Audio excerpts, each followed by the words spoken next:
Good afternoon and welcome back to the Public Service Commission of South Carolina. We are continuing with the hearing in docket 2022-256E related to the request of Duke Energy Progress for recovery of storm costs. Witnesses are on. Ms. Smith and Ms. Culberth are still on the stand and under oath.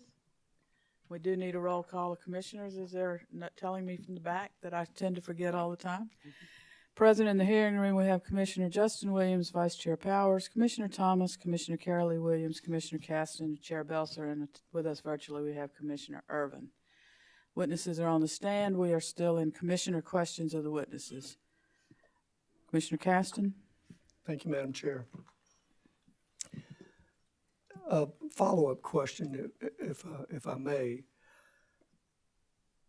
I think in all the discourse, when we were talking about storms, normal, extraordinary, and such, I think I heard someone say, give an example of a normal storm, and I think that a normal storm was like a summer thunderstorm.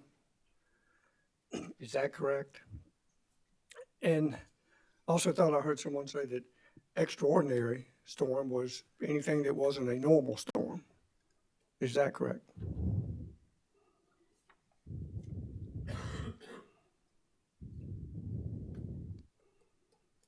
I don't have a list of all the storms in every year. So these extraordinary storms are all that have reached the level 3 status of our classification of storms. Okay, so an extraordinary storm is a level 3 or above.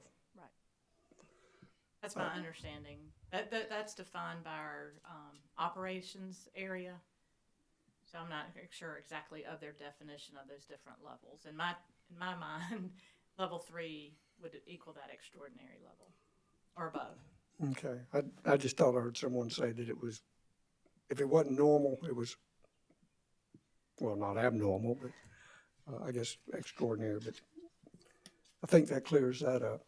So, and as far as the determination of that level and maybe the information we receive in a late file exhibit to kind of clear that up. But and I want to make sure, you know, you folks know in no way am I trying to tell Duke how to do this, how to do their job. You know, that's not my job. You know, relative to, you know, what time spans, frequencies, level, how you measure it, you know, that's certainly not my expertise either. Relative to studies, you know, I'm just one of those that kind of want to know where the information come from. How far back does it go? And that's something I guess the company, you know, has to decide and look at, whether you go back 5 years, 10 years, 100 years. You know, when all's said and done, if you look back far enough and apply today's stuff to it, maybe it's not as abnormal as we think. But I don't know. I've not done that study or research. I believe that's all the questions I have. Thank you both. Thank you very much. You've been very patient. Thank you, Commissioner Caston. Commissioner Williams, Justin Williams, you have a question? Yes, ma'am. Thank you, Madam Chair. Good afternoon, ladies. I hope you enjoyed lunch. I have a question that, again, relates to planning. When we look back at those storms, the 8 storms, is there any tool used to track where infrastructure was replaced or damaged? So, for example, let me paint a picture for you. If the storm occurred in my backyard, the first one, and every subsequent storm, the same pole that you replaced for the initial storm was replaced again. Is there any information like that tracked and managed, gathered and managed or tracked or analyzed? I'm not sure if they're tracking the damage in the storms like that. I'm aware from afar of our GIS system, which tracks the assets that are on the system, but I'm sorry, I'm not sure if they track how many times a particular asset was damaged during a storm. I don't Okay. know. Is there any analysis given to the type of pole or transformer or whatever the infrastructure may be when it's damaged and replaced? Is there any analysis on whether or not a different type of material should be used just in case a similar or more powerful storm or weather event comes through that same area? Again, I believe that's more of an operations question that I'm not prepared to answer. Okay. Anybody in this proceeding, could they answer that question? I'm not sure. Okay. From just a management perspective, is it fair to say that it would make sense to assess whether or not the same pole or the same transformer or whatever the infrastructure may be is being replaced storm after storm? That's probably a better question for engineers that can make determinations on how to make improvements, but your hypothetical makes sense. I mean, I'm sorry, it wasn't hypothetical, but it does make sense to understand where we're seeing the biggest damage. But it also depends on the path of the storm and the strengths of the storms. Right. Well, it's definitely an engineering component there, but I'm here, or for you all, I'm focusing on the financial component, because the costs include replacing the infrastructure, but also the manpower, the labor performed by the linemen and the other workers, right? Okay. So I need for you to verbalize an answer, not just shake your Okay. head. That's correct. So and again, I have no idea, I haven't seen any work papers or any information that addresses this, but if it is the case that, say the first major storm or extraordinary storm that occurred however many years ago, there was a pole or infrastructure that was replaced, you're asking for the ratepayers here through securitization to pay for that pole and the infrastructure, possibly 8 times if it was replaced each time, if the same pole, the same type of infrastructure was put back in the original position. Is that, I mean, I could be wrong. Correct me if I'm wrong. Our process is to if we replaced a pole in the first storm and then that same pole was damaged, we would retire the first one. It comes off our asset records, and the new one is placed on. Okay. So we're not we don't have 2 poles in our accounting records. We've removed the first one. We removed the first one when it was replaced. Yes, ma'am. If it was damaged in the second storm, we would have removed the pole from the first storm and placed the new one on the records. Now, I'll be honest, our asset records are not specific by every pole. There's, because we have so many, but that's the concept. We retire the old assets and place the new ones on our asset records. Okay. Thank you for sharing that with me. Do you know if there's anyone in this hearing that's going to testify to the material used when replacing your assets? I don't, and let me ask you why. I don't know much about poles. I know at my HOA meeting last night, we were discussing whether or not we're going to place a fence with wood or composite based on how long the fence would last. I'm just wondering whether or not there's any level of assessment or analysis given to replacing infrastructure that's destroyed as a result, of a storm. I'm not, obviously not prepared to answer that. I don't know if Witness Weir has some perspective or if that's more aligned with some of our engineering and planning team. Okay. But you would agree with me that maybe it might be a good idea to have some level or give some level of analysis to the replacement of infrastructure damaged by storms.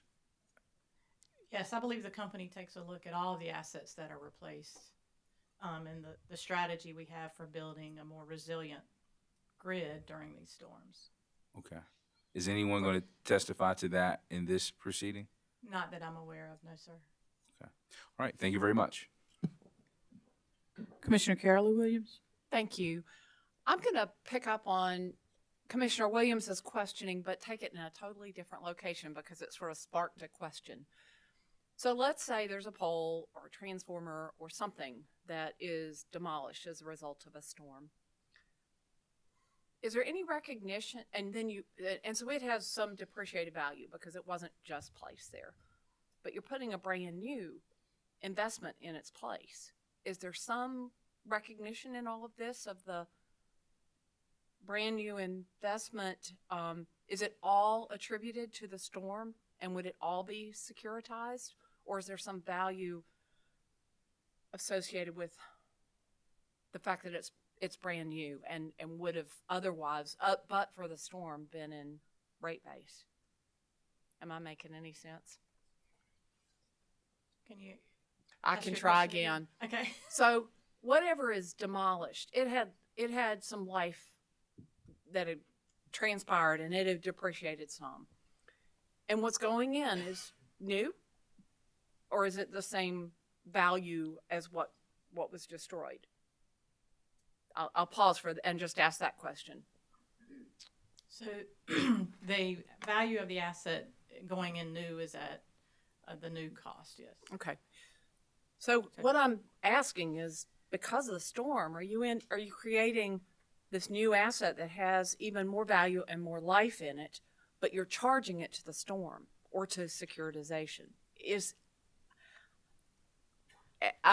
That's a question. Well, and when the scenario of pole replacements, those are capitalized costs. Okay. So we only have a portion of capitalized costs from Hurricanes Matthew and Florence included, but I think my colleague Witness Smith maybe can talk about how that's included in this docket. Yes, so in this docket, and I do not know, I cannot tell you all the entries that happen as far as the poll. The new asset Poll's life. just an okay, example. The Yeah. new asset life Right. is what goes in there. So the full value of the new poll is what would have been our capital spend. For Hurricane Florence and Matthew, all the capital assets went into rate base in the last case. And so we only deferred our depreciation expense and return, kind of simulating during that time between the storm and when new rates were effective, what we weren't able to recover from a cost perspective. So we stopped deferring at that point. I would think that I really do not know, and this is subject to check, but I think the retirements of those polls would have rolled into rate base in the 2018 case as well, after the storm and all those assets came through, and then everything was unitized and came through the books. That's my understanding, Okay. subject to check. I I only understand it well enough to ask the question, Okay. and I appreciate the answer. And if there's anything there in my question, we'll see later on. Okay. Just looking for fairness. Thank you very much. No further questions. Thank you, Commissioner. I have a couple of questions. I think most of them are going to be for you, Ms. Smith, but feel free to add in, Ms. Culbreth, if you would. I want to ask, well, first of all, are you familiar with the stipulation that is entered among the parties? I am. Okay. And the parties stipulate to a debt return at the most recent commission-approved debt rate. Is that correct? Yes. Does that sound familiar? Yes. Is that the amount that was just decided in the most recent debt rate case, docket 254? That is correct. Could I explain that just a little bit further? Yes, ma'am. So each of the storms, as we have built those deferral schedules over time, would have used the current debt rate in place. So there will be multiple debt rates used as we've built the deferral. Like Hurricane Matthew will have several. Matthew also had different tax rates that fell into the calculation between the Tax Cut and Jobs Act. But for the newest case that just went into effect, I think the new debt rate is 3.77. As of April 1st, when rates are effective, we will be updating the calculation. I believe Witness Collin with the ORS also mentioned that in his rebuttal. But we do plan to update those, that debt cost for And if- those months and forward. And if the securitization goes forward and there is money, there's a financing order and then, rates put in, will that debt rate change to in the next rate case, say in 5 years? And if that debt rate's changed, will that become then that debt rate that's set at that time, or will it remain at the 3.77? Whenever we go in and you're talking for a new securitization petition? Yeah, well, no, I'm talking about if these amounts get secure, if we go all the way through and these costs are securitized and there's a rider, a line item on the bill, on the bonds are issued and a line item on the bill, isn't there annual, at least an annual adjustment to that rider? There is an annual true-up, or I guess it's a semi-annual true-up on, we will discuss that more in phase Right. 2, but there is a semi-annual true-up on how much we've collected. The way you're speaking to the debt return changing, that will not change. That will not. This will stay the 3.77. It for the will entirety- from April 1st, 2023 through whenever we securitize the bonds.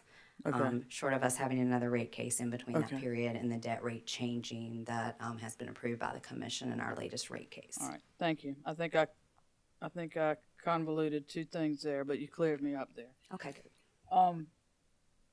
We've talked a little bit about the non-incremental cost, and so I'd like to learn a little bit more about the ADIT, and I'm not sure how you say that, You MACR. said it right. Well, I know the ADIT, but I don't know about the MACRIS or whatever that's called. So, and explain to me Duke's position on that. ORS wants to accelerate that amount, is that correct? So, To reduce the debt or the cost? so we have two. I'm just going to focus on Hurricane Matthew because it was the biggest one that actually had two kinds of accelerated depreciation that were applicable. Again, I wanted to reiterate that I'm also not a tax expert, so I'm going to explain it to you in a high-level way because that's what's best for me as well. For Hurricane Matthew, that storm occurred in October of 16, and so bonus depreciation was still part of our tax law, and we were able to calculate a reduction right off the top of our rate base, which is the base for our return calculation, using that bonus depreciation. And so I think of the about $20 million of capital assets, we carved around 3.8 million right off the top and reduced rate base.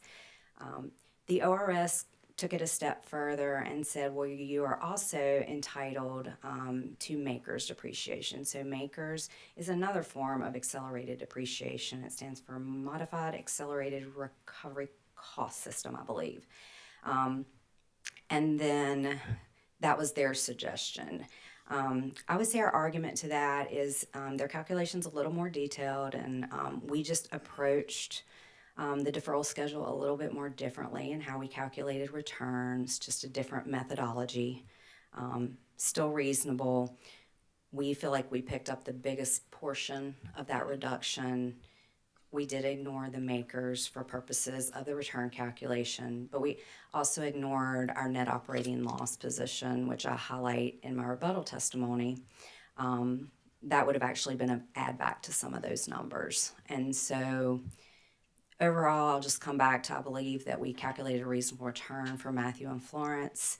The calculation was a little bit higher level, and we did that intentionally. And at this point, I think the difference in our view versus the ORS view is about $38,000. That was my next question. But that MACRS ADIT is only attributable to Matthew and Florence, just two storms. It's only the storms that have capital assets because it's an accelerated tax depreciation mechanism.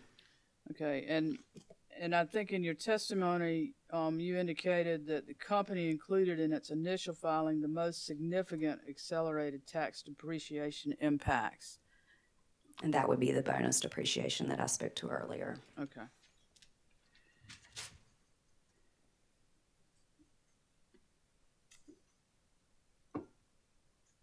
And I believe you indicated that is it the MACRS ADIT that was offset by the the net operating loss? Either one of those accelerated tax mechanisms could be offset by the NOLs. We ignored that in our initial filing as well.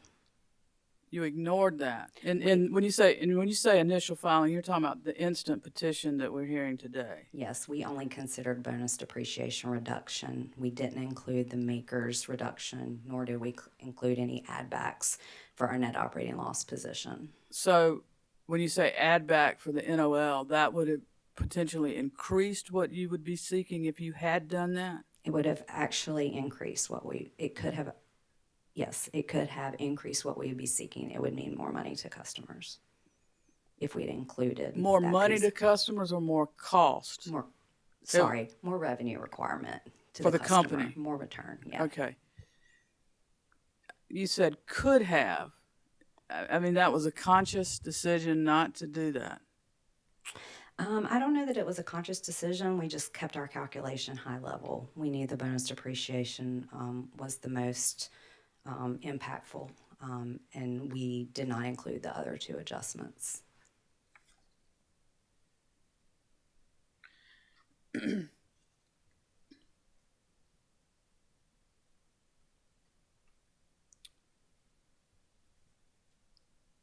Okay, if you had included those, would that have increased the amount of storm recovery costs that the company is seeking? Yes. And would that result in a higher charge ultimately to customers if approved? If we had included everything. Yes. That is our position. Okay. But the ORS adjustment reduces the charge that would go to the customers, does it not? The total cost, which would result in the charge going to the So customer. the bonus depreciation and the maker's adjustment that the ORS made both reduce rate base, and rate base is what the return is calculated on. So they added in a more detailed reduction to rate base, which if you would have included theirs, yes, the revenue requirement would have gone down. But if you took the entirety of all the tax impacts, including the NOLs, there would have been an offset to those reductions, which would have taken rate base higher, which would have meant more return calculation.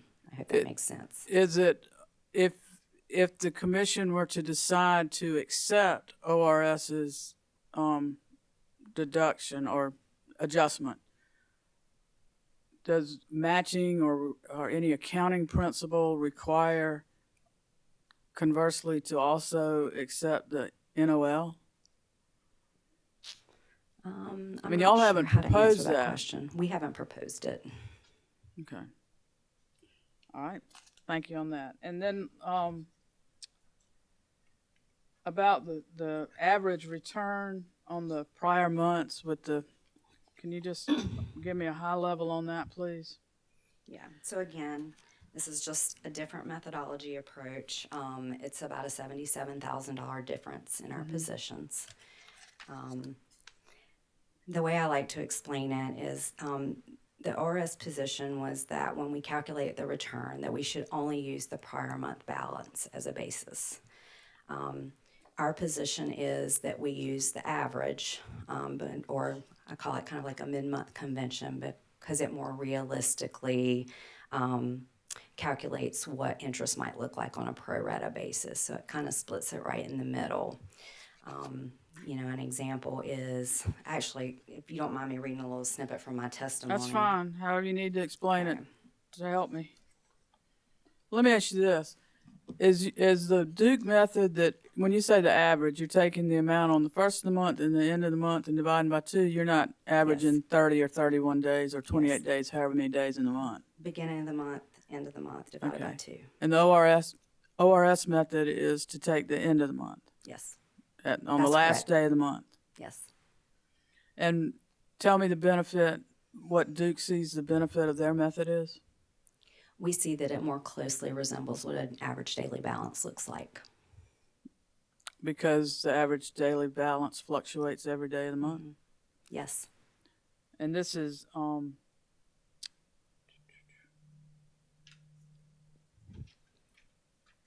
this is financing cost during the month, is that correct? Yes, the financing costs based on the O&M and capital spend that we have incurred. Okay, thank you. I think that's got it. That helps. I don't say it's got it, it helps. Ms. Colbert, you're off the hook. Okay. Commissioners, any further questions for this panel? Madam Chair, Commissioner Thomas? thank you. So in connection with the carrying cost calculation, and it's only at the debt rate, I think that part of ORS's argument is that interest on debt is typically only paid twice a year. Is that correct? Is that your recollection? I would say that's correct. We do have a small snippet of commercial paper that's included in our long-term debt program, so I don't know that we could assume that all of our debt was paid semi-annually, but I would say the majority, yes. Okay. And so let's get back to the replacement of assets and accumulated depreciation. So if you have assets that are new and added due to a storm, then that value is added to the securitization amount, right? That would be correct. And let's just say that you had assets that were replaced that were halfway through their useful life, so they were at half of their beginning book value. Does that amount get taken off of the books in terms of it's not included in rate base anymore on a go-forward basis in the next rate case? I think that's correct. Okay. Thank you. Thank you, Commissioner. Commissioners? Mr. Cooper, is this your witness? This your panel?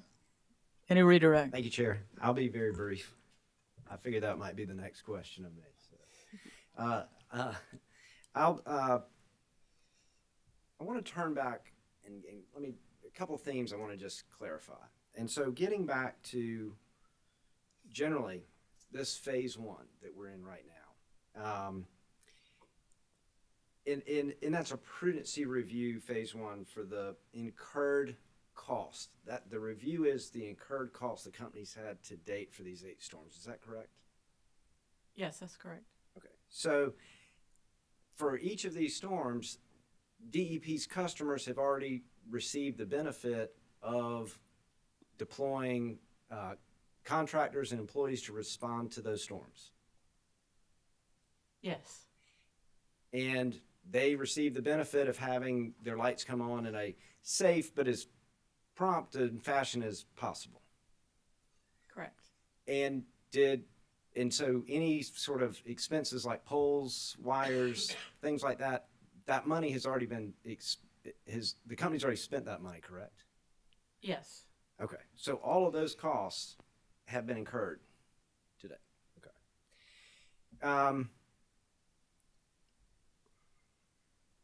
And I know how much information there is to prepare for that phase one.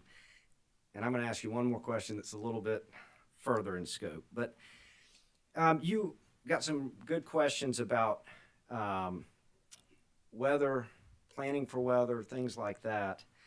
Are you aware, and this is Ms. Colbert, are you aware the company has a grid improvement plan that is in part designed to analyze the hardening and resiliency of the system, including undergrounding?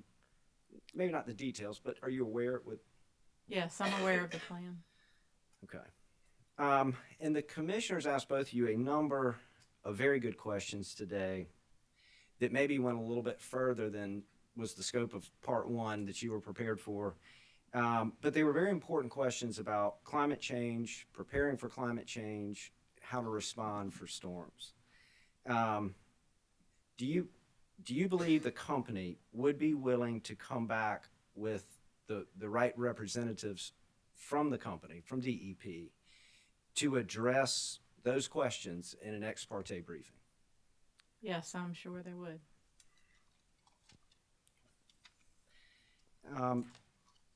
Similarly, you were asked some questions about section, Commissioner Caston asked you a couple of questions about section 271110.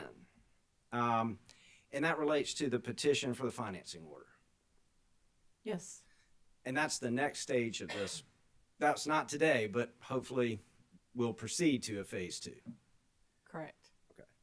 And at that stage, will the company be providing details regarding requirements and quantifiable benefits at that stage? Yes. Thank you, Ms. Smith. Sorry, I should have said Ms. Smith. Thank you for leaning back, Ms. Goldberg.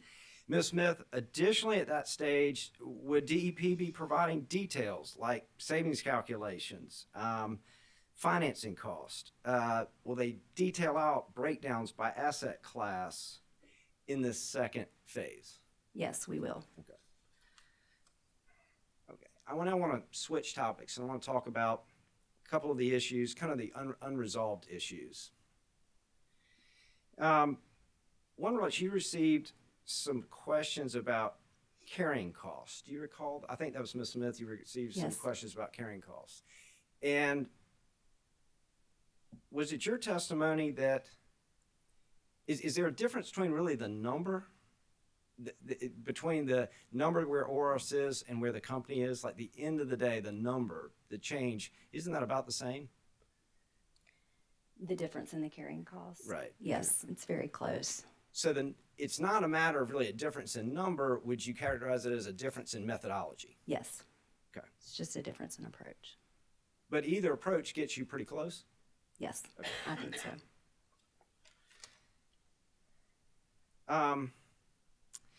You were asked a couple of questions about current debt rate end of the month versus mid-month.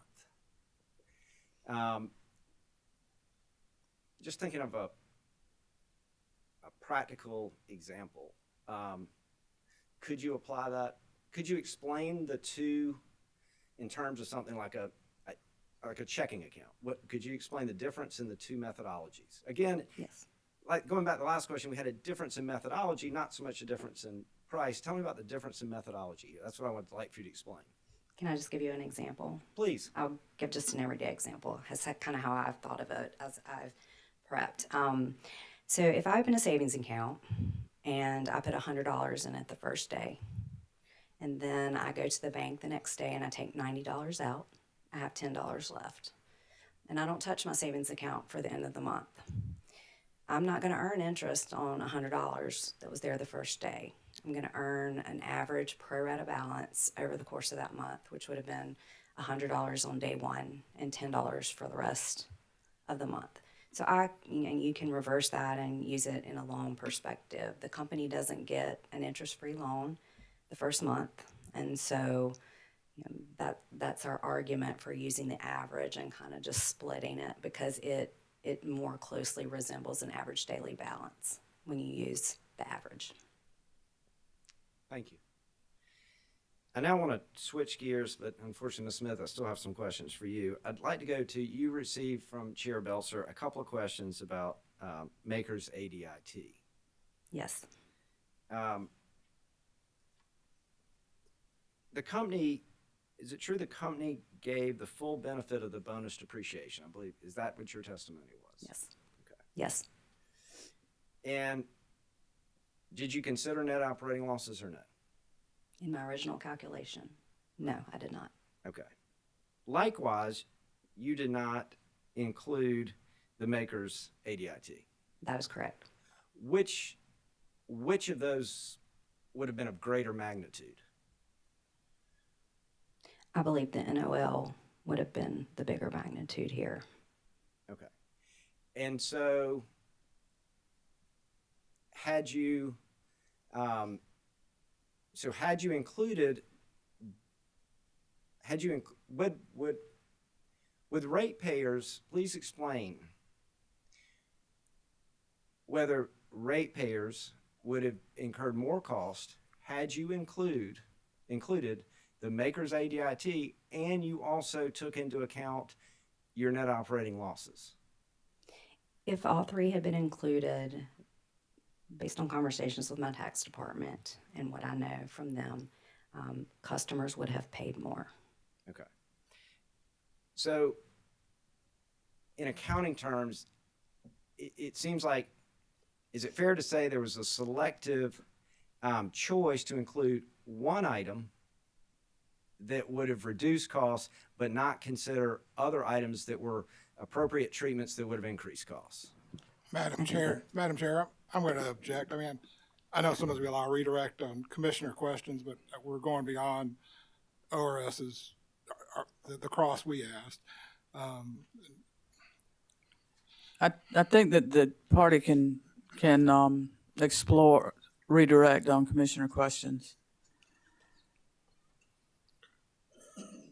Thank you, Madam Chair. Thank you. Could you please answer that? And that's my last question on that topic. I'll say that's a fair statement. Okay, thank you. And I do have one more. I believe this is for you, Ms. Colbert. This is a slightly different topic, related but different. It relates to, you received some questions about O&M versus capital. And I just want to make sure that we understand, I know you're familiar with this, but for people like me, O&M versus capital. Can you give me some examples of what's classified as capital? So a capital would be replacement of an asset or upgrade of the life of an asset. So replacing a pole, replacing transformers of the like during a restoration event. Other capital projects could be adding new customers onto our system or system upgrades, new wire, enhanced wire, smart devices, things of that nature. Okay, thank you there. Thank you very much. And could you likewise describe what is considered an O&M expense? O&M expenses are related to repairs or maintenance. Our O&M costs also include response to customer issues, and our very large cost for our company in operation and O&M expense is our vegetation management trimming. And so could you explain then why it matters from an accounting perspective, what is capital versus O&M for purposes of determining incremental costs? So the capital assets have longer lives, and those are capitalized on our books and depreciated over time. The O&M expenses are sort of more near term and need to be recovered quicker than our capital. Or our capital assets stay on the books pending rate cases, and the O&M expense is recognized in current year. Okay. Thank you very much, Ms. Colbert. And now I have one last couple of questions, 2 to 3 questions, and this goes back to, I think it's from Ms. Colbert, this goes back to the incremental costs in relating to native contractors.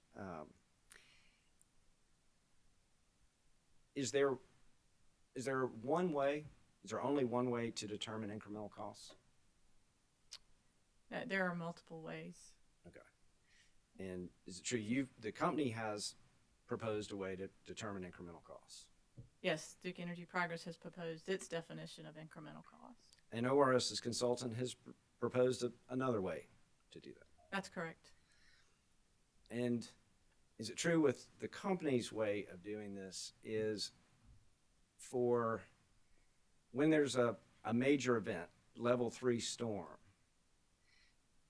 a native contractor is considered, for purpose of that storm, is incremental? Yes, that's. And do you then, let's say you mentioned is there makeup work, that routine work that these native contractors are under contract for, do they have to do other normal non-storm work, correct? Yes, that's correct.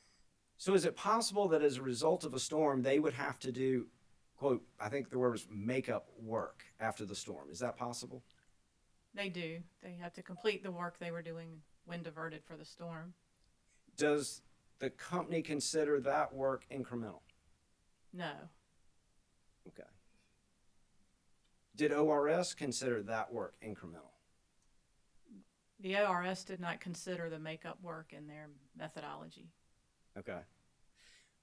But the ORS, in terms of the storm repair, the level 3 response repair, they did come in and say certain of these costs for native contractors should not be considered incremental, correct? That is Objection to the form of the question, deleting the witness, and also. Wait a minute, I whose believe- witnesses are these? Because he just objected. Yes, ma'am. Mr. Huber objected to a question to Ms. Smith, and I had previously asked cross-examination of Ms. Culbreth, so Ms. Culbreth is my witness. Okay. Yes, State your ma'am. And, objection. one is leading, and then the other would be getting into the ORS methodology would be beyond the scope of cross-examination. Let's not lead the witness. Rephrase.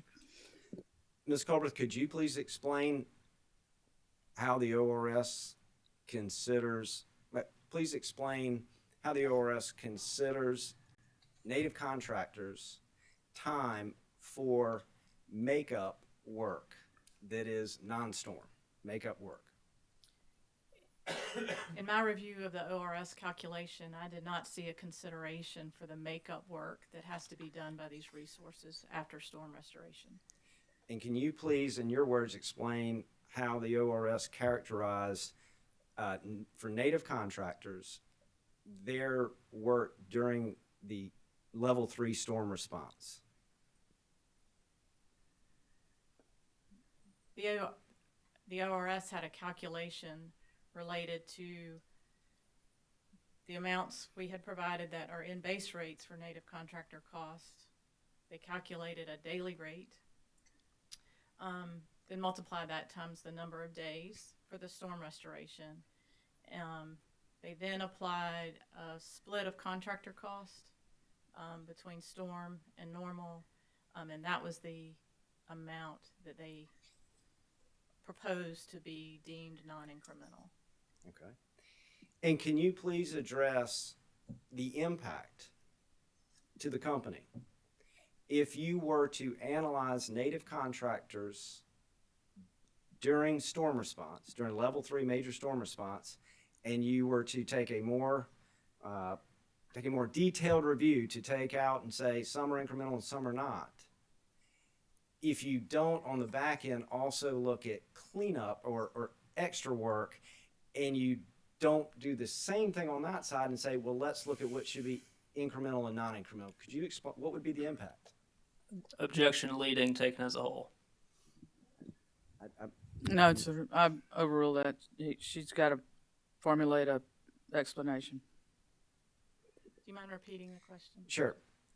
Could you please explain the impact if you were to, in response to a major storm, if you were to take a more detailed approach and try to determine what was incremental and non-incremental for native contractors in response to a storm, what's the impact of that if you don't also look at the cleanup, the makeup work, if you don't also look at what would be incremental and non-incremental for that work? What would be the impact to the company?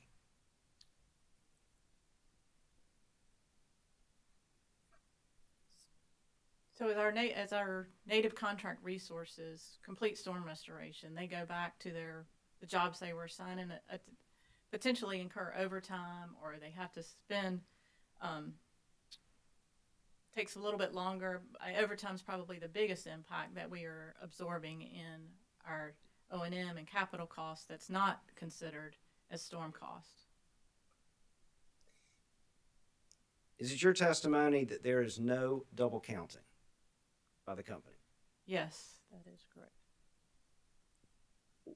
The fact that the company includes native contractor charges okay, is incremental in storm response, but does not include anything in the quote makeup. They don't include that as incremental. Is that why there's not a double counting? Does that relate to why there's not a double counting? Yes, that's correct. Okay. Is it important then, if you go into detail in one scenario, you have to go into equal detail in the other scenario? Yes, I would believe you need to do both. Okay.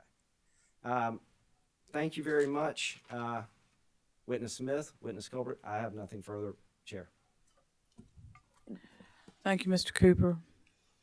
Nucor, Consumer Affairs, Office of Regulatory Staff. No, ma'am.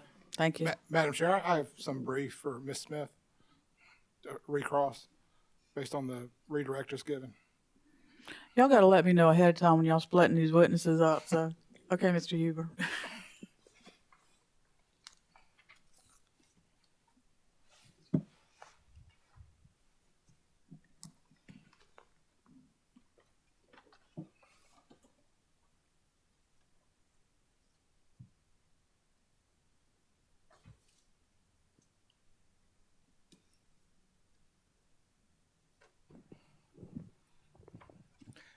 Thank you, Madam Chair. Ms. Smith, did the company include Knoll ADIT in the 2018 rate case? There would have been ADIT in the. Ms. Smith, could you? Sorry, there would be NOL ADIT in the 2018 rate case. Am I correct? Because of the fact that it was included in rate base in that rate case, there would have been a return on that Knoll ADIT? Yes, there would have been when it actually went into rates, which would have been, I think, in that rate case, June 1st, 2019.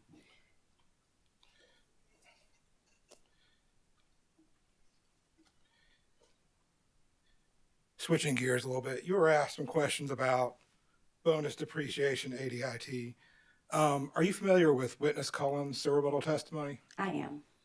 And he testifies that there's an error that has not been corrected. Are you testifying that the bonus depreciation ADIT is completely correct and there's not an error? Is this on page 6 where he said there was an oversight? Yes. Okay, yes, I can explain that. So he mentions this in oversight. The company, when I submitted my rebuttal exhibits, we remained with our original high-level bonus depreciation calculation, which was calculated off the first month of the capital spend. Again, bringing in, it was just at that higher level calculation. It was done the first month. And in discovery, when we were asked to provide the makers, the simulated calculations for makers, the tax department did provide us some updates of the bonus depreciation numbers. And so when I submitted my rebuttal exhibits, we elected to keep it at that higher level as we had originally submitted. And if the if the commission were to ask us to update to the more detailed version, we would update everything. That was the intent of that. Thank you, Ms. Smith. Thank you. That's all I have. Thank you, Mr. Huber. Commissioners?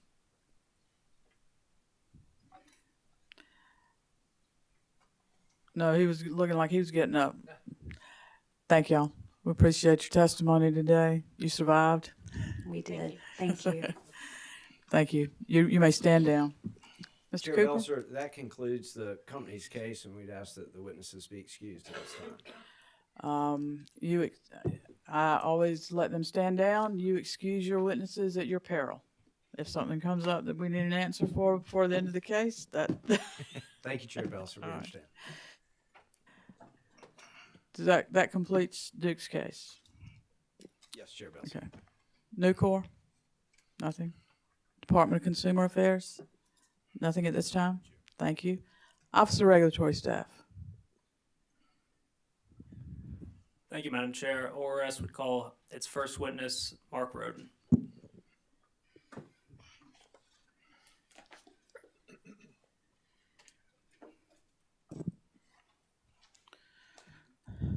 Mr. Roden, before you sit down, would you mind raising your right hand, and do you solemnly swear or affirm to tell the truth, that the testimony you're about to give will be the truth, the whole truth, and nothing but the truth? Thank you, sir. Please be seated. State your name and spell your last for the court reporter.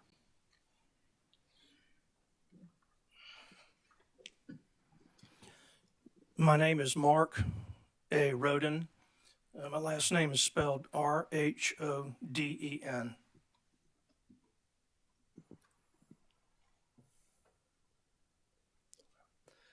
All right. Good afternoon, Mr. Roden. Good afternoon. You just stated your full name. Would you please state your occupation? My occupation is Chief Financial Officer for the South Carolina Office of Regulatory Staff. Are you the same Mark Roden who pre-filed 12 pages of direct testimony in this case on January 17th, 2023, and 3 pages of surrebuttal testimony on February 16th, 2023? I am the same. Do you have any changes or corrections to your pre-filed testimonies? I do not. If I asked you the same questions today as those posed in your pre-filed testimonies, would your answers be the same? Yes, they would. Madam Chair, ORS asks that the pre-filed direct and surrebuttal testimonies of Mark Roden be entered into the record as if given orally from the stand. Mr. Roden's pre-filed direct testimony and pre-filed surrebuttal testimony will be entered into the record as if given from the stand. And Mr. Roden, you did not pre-file any exhibits, correct? That is correct. Did you prepare a summary of your pre-filed testimonies? I did. Would you please share your summary with the Commission? Certainly. Good afternoon, Madam Chair and members of the Commission. I filed direct testimony and surrebuttal testimony. In my direct, I described the scope of testing for the costs associated with the 8 storms at issue in this proceeding.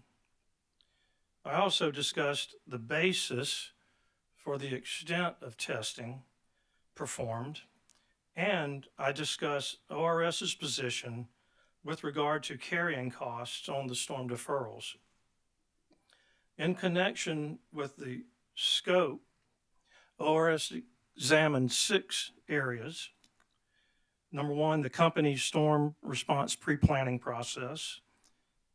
Number 2, the company's resource procurement process. 3, examination of actual contractor costs, which make up the majority of the underlying costs.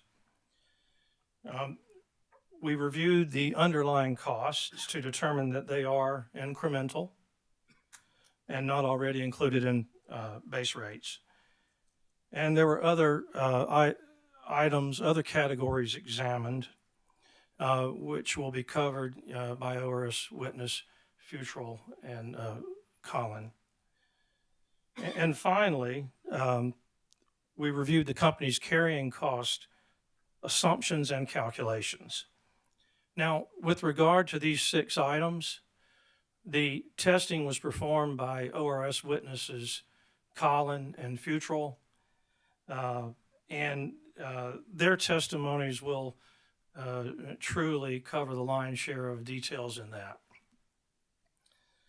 Regarding the extent of ORS testing, that testing extent was based on the following circumstances.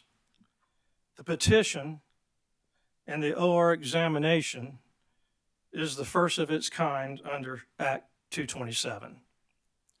The magnitude of the underlying costs and the time involved in accumulating those costs are significant. The costs and the carrying costs petitioned by DEP is $223 million.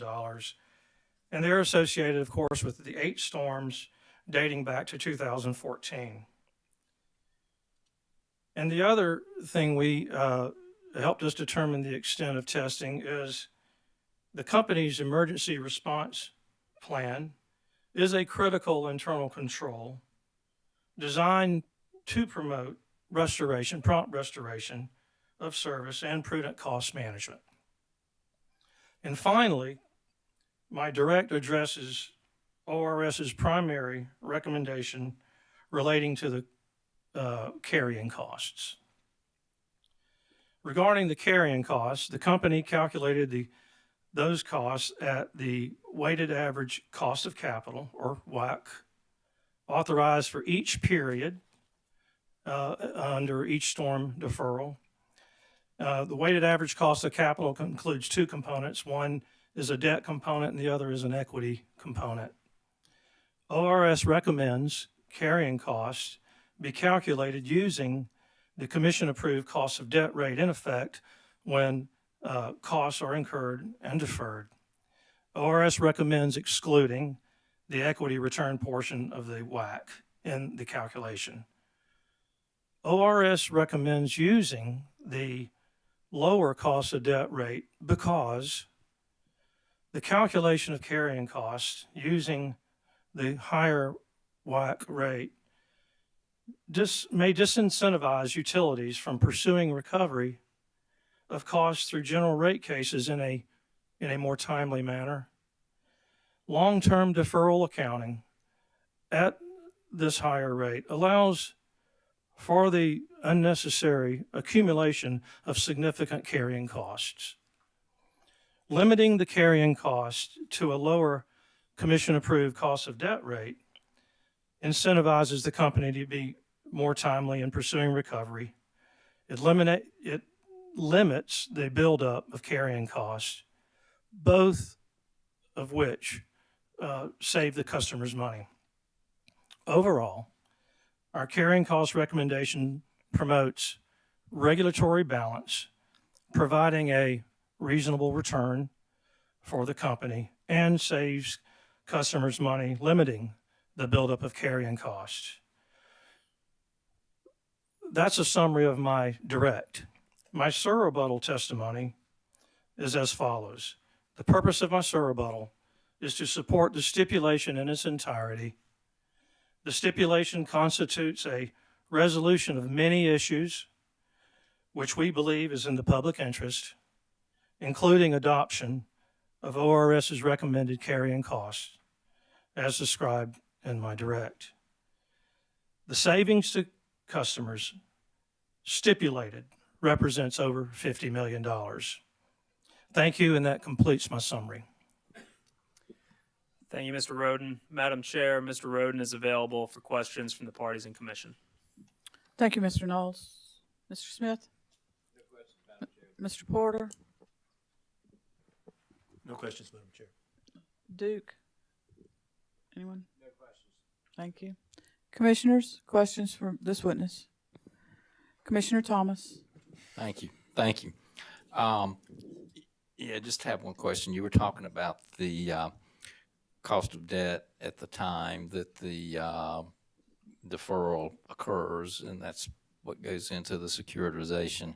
I believe is what you said. So that's part of what gets capitalized and goes into the securitization for recovery in the future.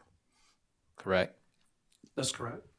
And it's possible that number, the average cost of debt, could change in the future, and amounts could still be sitting out there in that securitization that are being recovered from customers. My thinking is that if those costs change in the future, that's not something that's going to end up flowing through that true up that's supposed to happen every year. Is that your understanding? My understanding of the way the deferral works, if the commission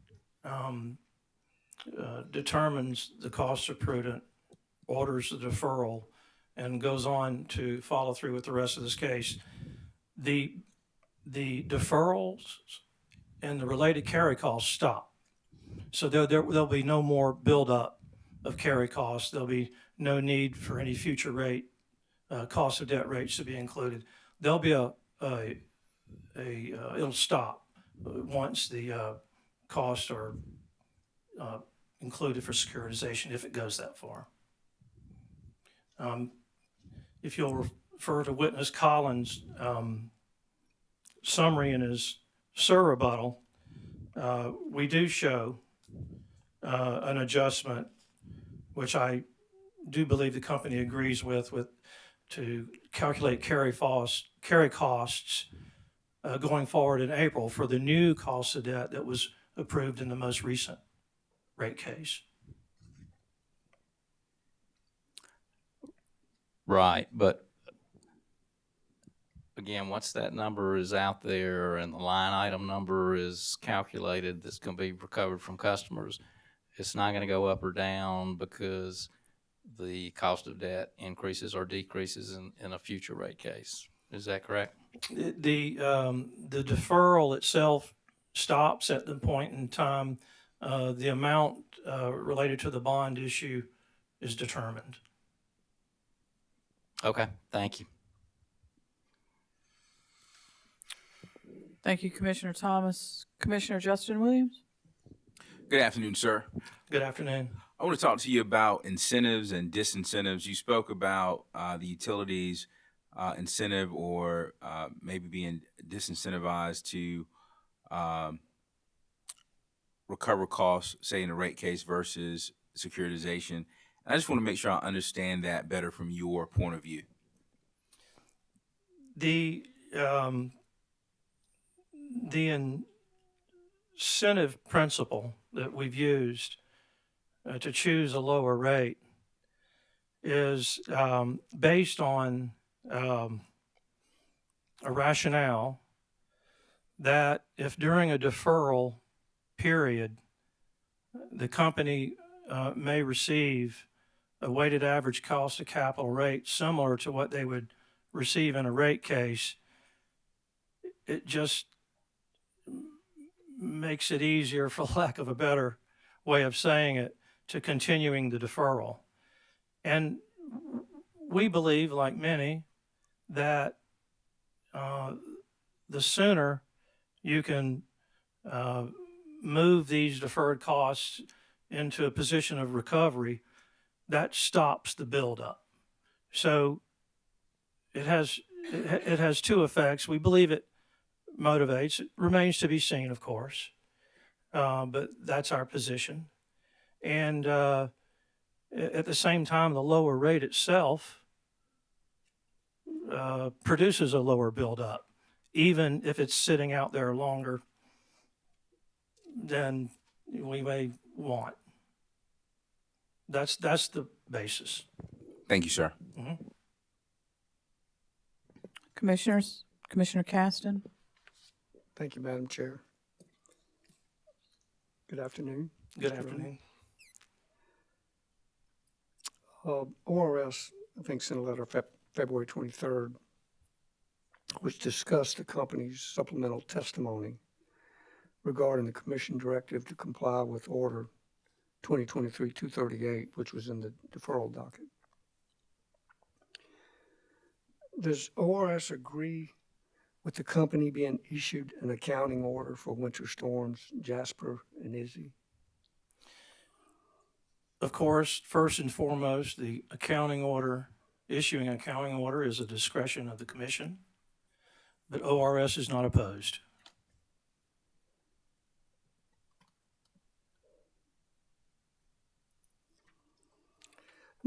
Do you believe an accounting order, I guess, must be issued for the storms to be securitized? That was discussed earlier today, and that may be a legal issue. And I would defer to legal counsel on that. Before it can be securitized, it may be, but I'll have to defer to that one, on that one. Okay, would that be any other witness for ORS, or? I really do not know. Okay.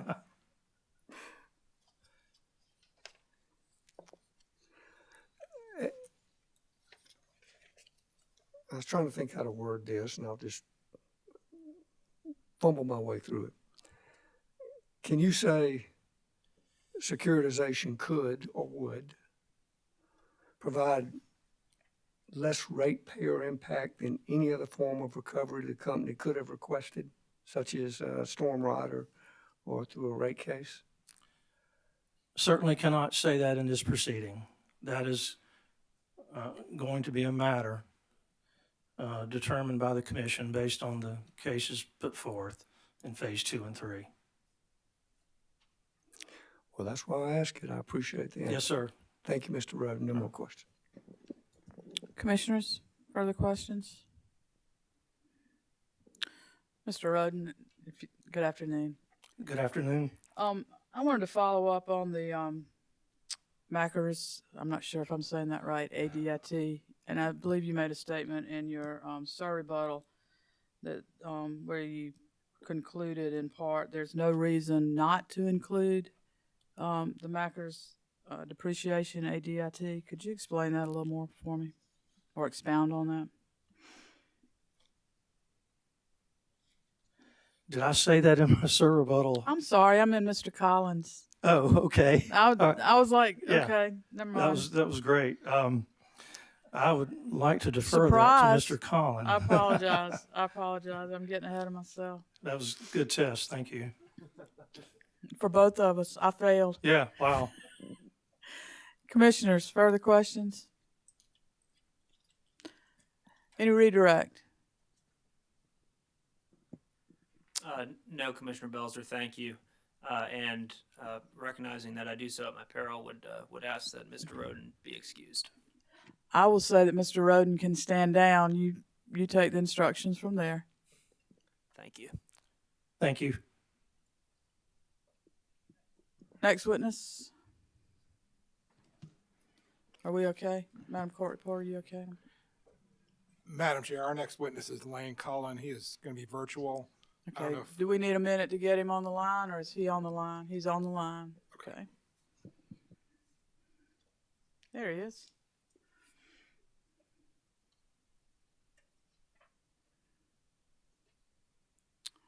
Give us a moment while attorneys get placed, Mr. Cullen. Yes.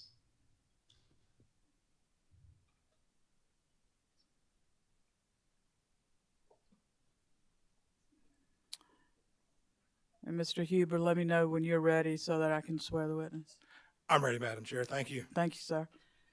Mr. Collin, good afternoon. Good afternoon. I'm going to ask you to raise your right hand and let me administer the oath. Do you solemnly swear or affirm the testimony you're about to give will be the truth, the whole truth, and nothing but the truth? I do. And would you state your name and spell your last, please? Yes, my name is Lane Cullen, K-O-L-L-E-N. Thank you. Mr. Huber, you may proceed. Thank you, Madam Chair. Mr. Cullen, will you please state your full name and occupation? My name is Lane Cullen. I am a consultant and a vice president and principal of the firm J. Kennedy & Associates Incorporated. And are you the same Lane Cullen who pre-filed 32 pages of direct testimony in this case on January 17th, 2023? Yes. Do you have any changes or corrections to your pre-filed direct testimony? No. If I asked you the same questions today as those posed in your pre-filed testimony, would your answers be the same? Yes. Madam Chair, ORS asked that the pre-filed direct testimony of Lane Cullen be entered into the record of this case as if given orally from the stand. Mr. Collins, direct testimony will be received into the record of this case as if given orally. Mr. Cullen, did you also cause to be filed with your direct testimony 9 exhibits labeled LK1 through LK9? Yes. Do you have any changes, edits, or corrections to your exhibits? No. Madam Chair, ORS asked that Mr. Collins' exhibits marked as LK1 through LK9 be entered into the record of this case as the next composite hearing exhibit. Mr. Collins exhibits LK1- or through LK-9 attached with his direct testimony will be marked for identification as hearing Exhibit 9 and received into the evidence of this case. Thank you, Madam Chair. Yeah. Mr. Collin, did you also pre-file 14 pages of surrebuttal testimony in this case on February 16, 2023? Yes. Do you have any changes or corrections to your pre-filed surrebuttal testimony? No. And if I asked you the same questions today as those posed in your pre-filed surrebuttal testimony, would your answers be the same? Yes. Madam Chair, ORS asked the pre-filed surrebuttal testimony of Lane Cullen be entered into the record of the case as if given orally from the stand.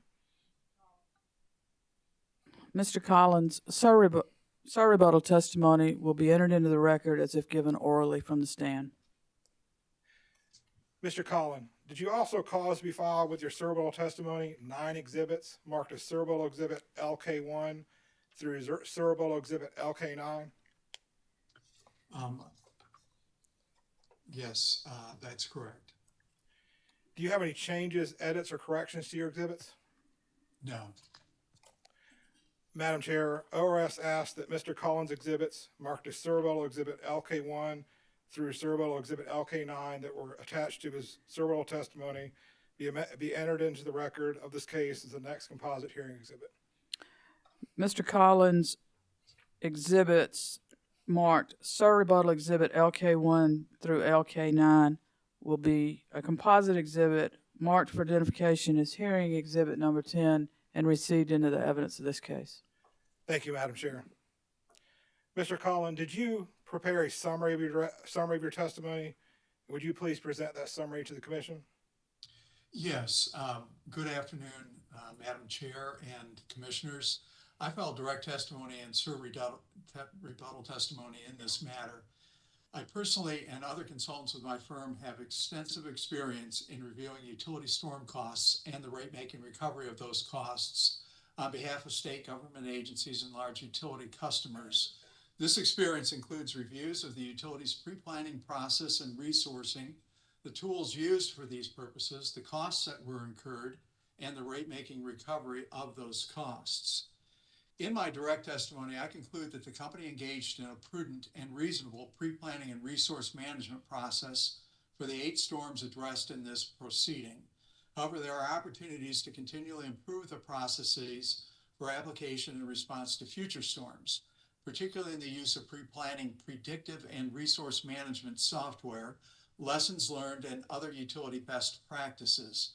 I recommend that the Commission direct the company to formally implement and prioritize a process of continuous improvement in order to improve response and restoration times and to minimize costs in response to future storms. In his rebuttal testimony, company witness Weir agreed with these process recommendations.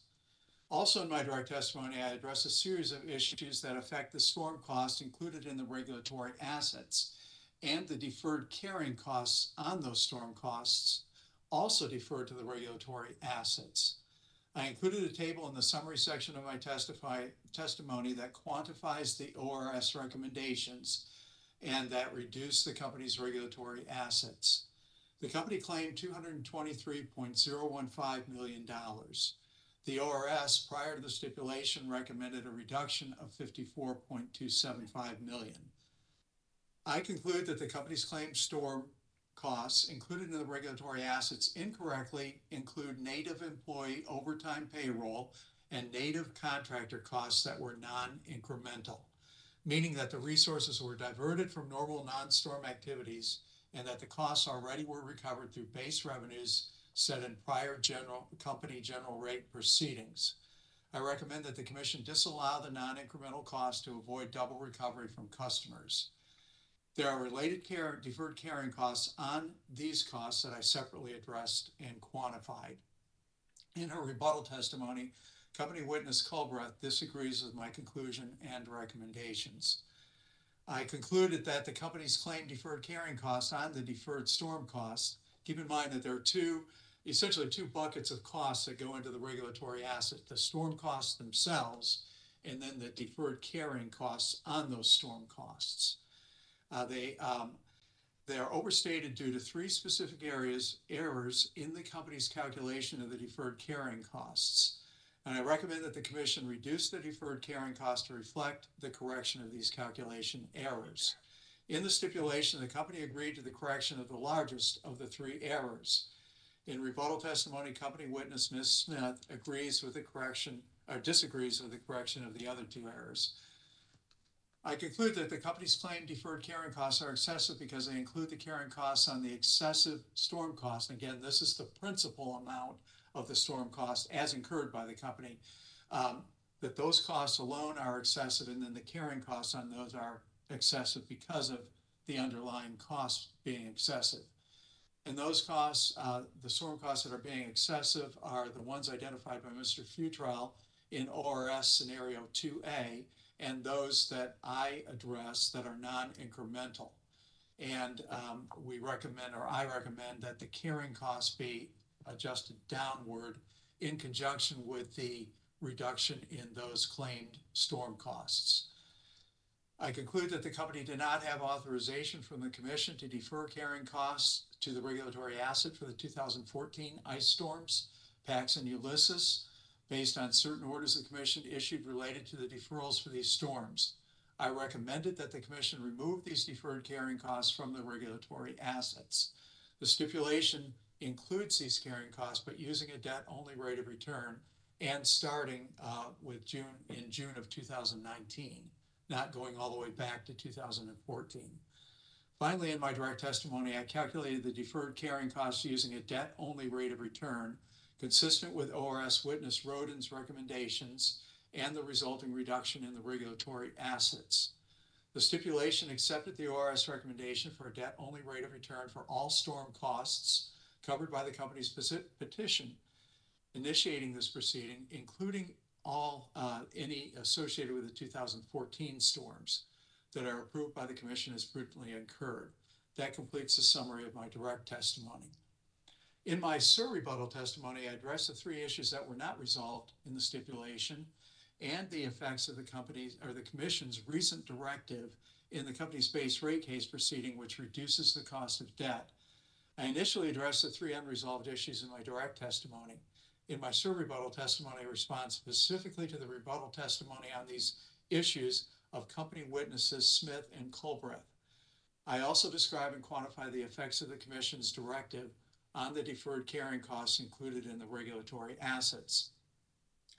In my surrebuttal, I provide a table summarizing the effects by storm of the stipulation, then each of the three issues that were not resolved in the stipulation, and then the effect of the reduction in the cost of debt from April 1, 2023 through February 29, 2024, the date the company assumed for the close on securitization financing. So you can see, starting with the table in my direct testimony, the series of adjustments recommended by the ORS. Then in my surrebuttal testimony, there's a new table that shows the effects of the stipulation and then the effects of each of the three unresolved issues, and then a final recommendation by the ORS. And the table in my surrebuttal testimony reduces the company's request from the $223.015 in the petition to $170.630 million, a total reduction of $52.385 million.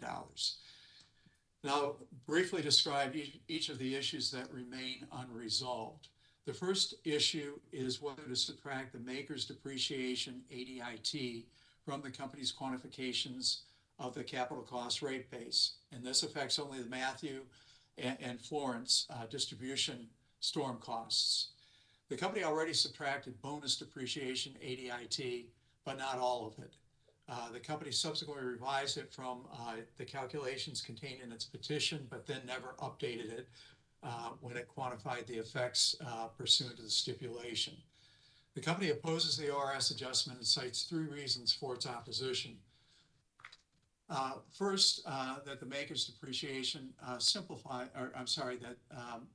the use of bonus depreciation alone simplifies the quantification of the capital cost rate base. Two, the effect is immaterial. And again, these are the company's arguments. And the third one is a new claim that DEP has an asset net operating loss, ADIT, that would overwhelm and eliminate any of the maker's depreciation ADIT. In my SIR rebuttal testimony, I note that the company and ORS have already calculated the effects of this issue, and that the company always subtracts the maker's depreciation ADIT from rate base for rate making purposes. In my assessment, there is no reason not to reflect this correction or not to reflect the bonus depreciation ADIT correct amount, which the company provided in response to ORS discovery. As to the immateriality argument, the company did not raise or seek to apply a materiality threshold to the bonus depreciation ADIT or any other component of its claimed regulatory assets, some of which are less than the effect of this issue. So if we're going to apply a materiality threshold to whether or not to put the maker's depreciation ADIT in, then that same threshold should apply to some of the other costs that the company seeks to recover. In response to the NOL ADIT issue, I think there are some facts that are very relevant, which I raise and address in my direct testimony. The company raised this issue for the first time in its rebuttal testimony, which is interesting because the company already included the NOL ADIT in rate base in the 2018 rate case. And you heard Ms. Smith confirm that, but the company had previously confirmed that in response to ORS discovery. So by including that as an offset to the subtractions, the bonus depreciation ADIT and the maker's depreciation ADIT in the calculation of the deferred carrying costs for the storm regulatory assets, if you did that, that would clearly be a double counting. And that would be clearly inappropriate. The second thing with respect to the NOL ADIT is that the company just took the total amount that it allocated to the South Carolina jurisdiction. Instead, what would be appropriate to do would be to take the maker's depreciation as a tax deduction, because these are net operating losses at the parent company level, and the company allocated them to the South Carolina jurisdiction. But if you were to calculate the effect of the maker's depreciation in terms of causing that net operating loss, it would only have an ADIT effect of $0.002 million. In other words, $2,000.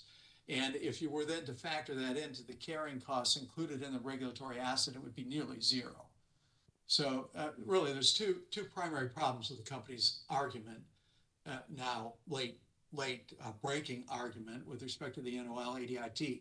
The first argument is they're already getting a return on that in the general base revenues. Second argument is that they didn't calculate it right and it's de minimis. The second issue that remains unresolved out of the three is whether to calculate deferred carrying costs on the capital cost rate base and the regulatory asset. It's not just the capital cost rate base, but the regulatory asset has a compounded carrying charge calculation as well. And the company has taken the average month, the end of the prior month plus the end of the current month divided by 2 times whatever the carrying charge rate is. And the company argues that it's entitled to some kind of a carrying charge for the costs that are deferred during the month. Let me describe what those carrying costs are. With respect to the capital cost rate basis depreciation, the company does not incur a carrying cost on depreciation. Carrying costs, depreciation is a non-cash expense. It's not financed. And so it doesn't matter whether you recognize the depreciation expense on the 1st of the month, the 15th of the month, or the 31st of the month. There's no carrying costs on depreciation expense.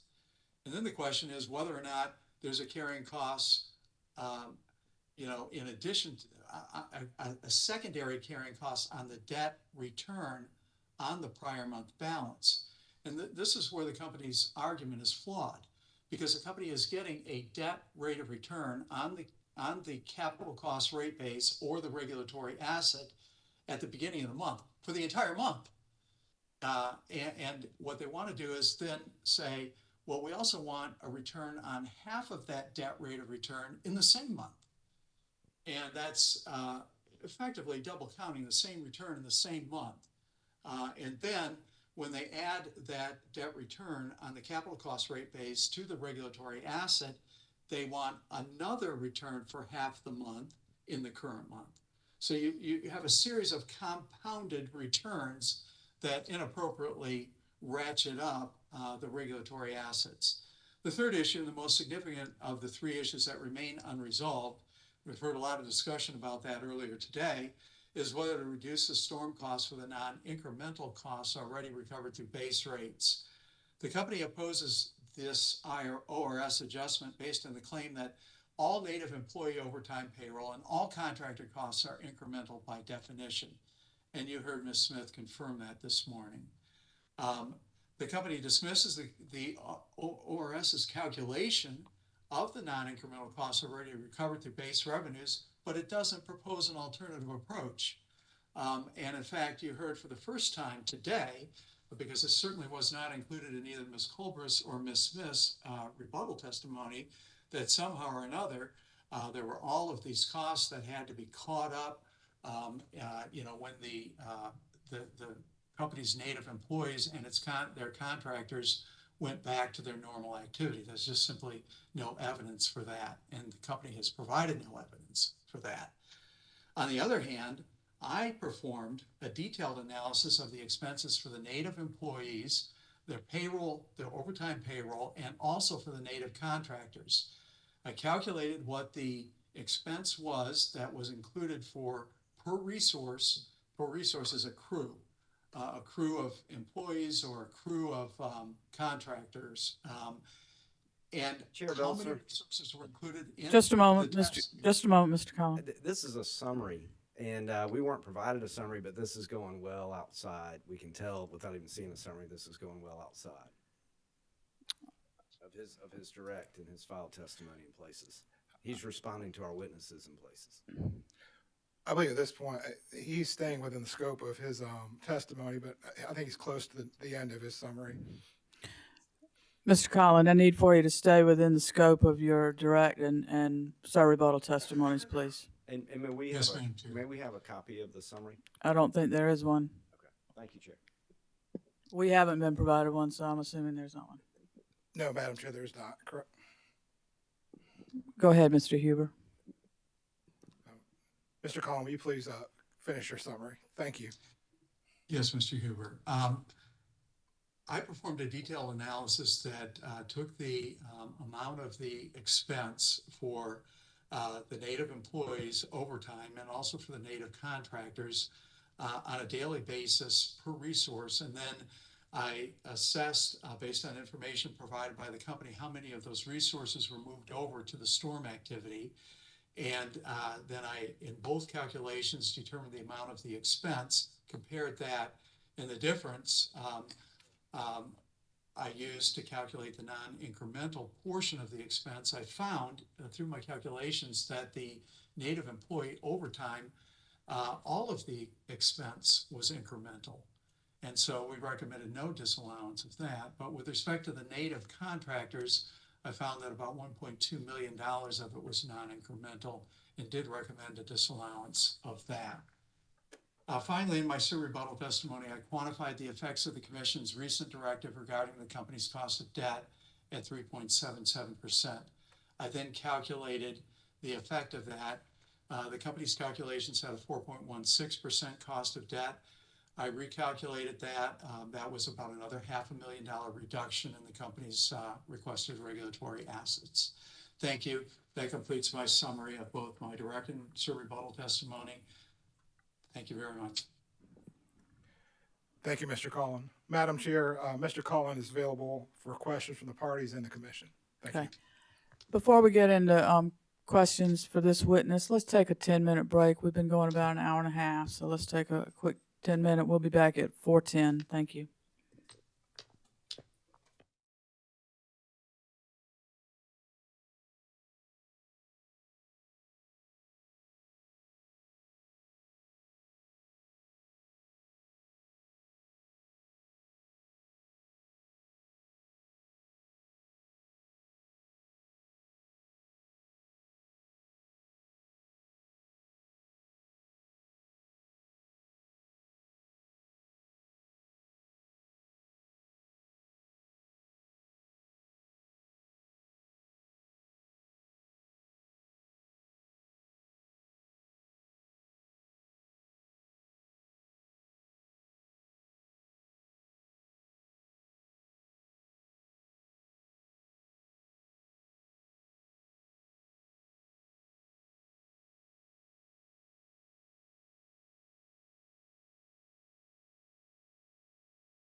Good afternoon and welcome back to the hearing before the Public Service Commission and docket number 2022-256-E.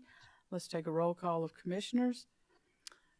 Commissioner Irvin is with us virtually, and present in the hearing room we have Commissioner Justin Williams, Vice Chair Powers, Commissioner Thomas, Commissioner Carol Lee Williams, Commissioner Caston, and Chair Belser.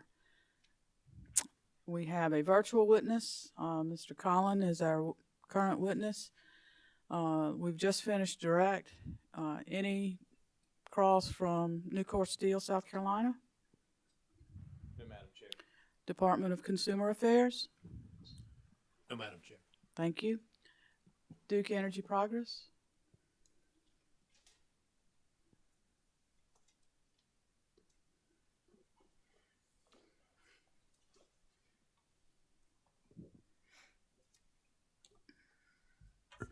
Thank you, Chair Belser.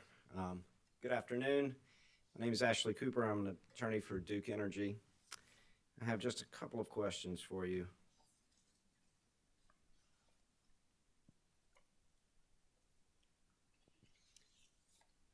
You referred to a double counting in the net operating losses and ADIT. Do you recall that? Yes. And are you aware that the 2018 rate case went into effect on June 1, 2019? The base rate, rates that were reset, that's correct. Yes. So therefore, any deferrals stopped when the new rates went into effect.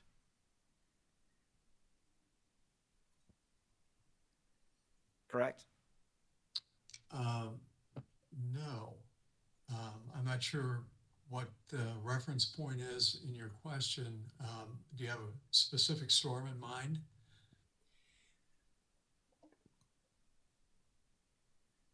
Well, I'm going back to your SIR rebuttal, and I can direct you back to that. But you argued that the company was double counting the net operating losses because they were included in the 2018 rate case. Is that true? Just let's stop with that statement. Is that true? Yes, the NOL ADIT, according to the company's response to discovery, was included in rate base in the 2018 rate case. The rates went into effect on June 1, 2019. And isn't it true then that a deferral would stop when the new rates go into effect? That's just the general truth that follows the effect of a rate case, correct? I don't have any context, I'm sorry.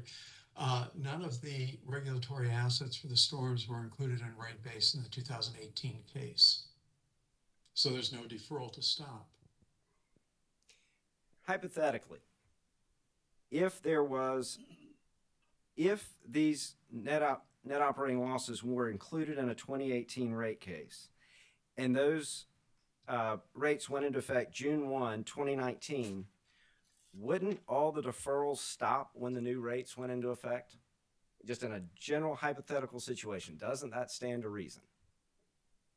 No, the question is I can't follow it because if you're referring to the storm cost deferrals, So I'm sorry. none of them were.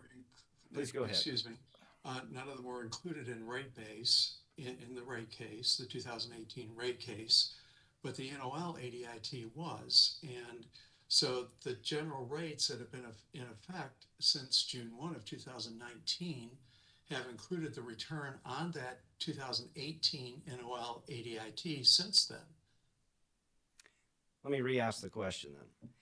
If the deferral was of capital costs, and those capital costs were included in a 2018 rate case, and that went into effect June 1, 2019, then the deferral would stop in May of 2019. Isn't that correct?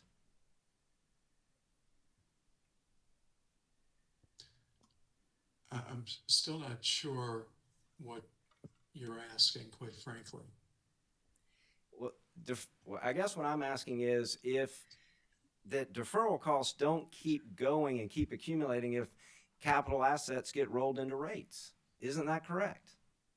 That's true. Okay. If you have Perfect. We see eye to eye on that. Madam Chair, Wait a minute. I don't know that he'd finished his question, Mr. Okay. Cooper. Thank you, Chair. I mean, finished his answer. Mr. Collin, did you conclude your answer? If you put plant costs into rate base, then the return stops on those capital costs. But that's true to the extent that those capital costs are included in rate base or the plant costs.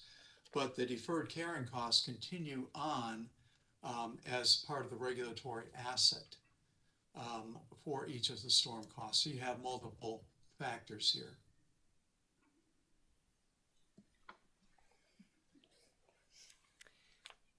When you refer to the concept of getting deferred balances into rates,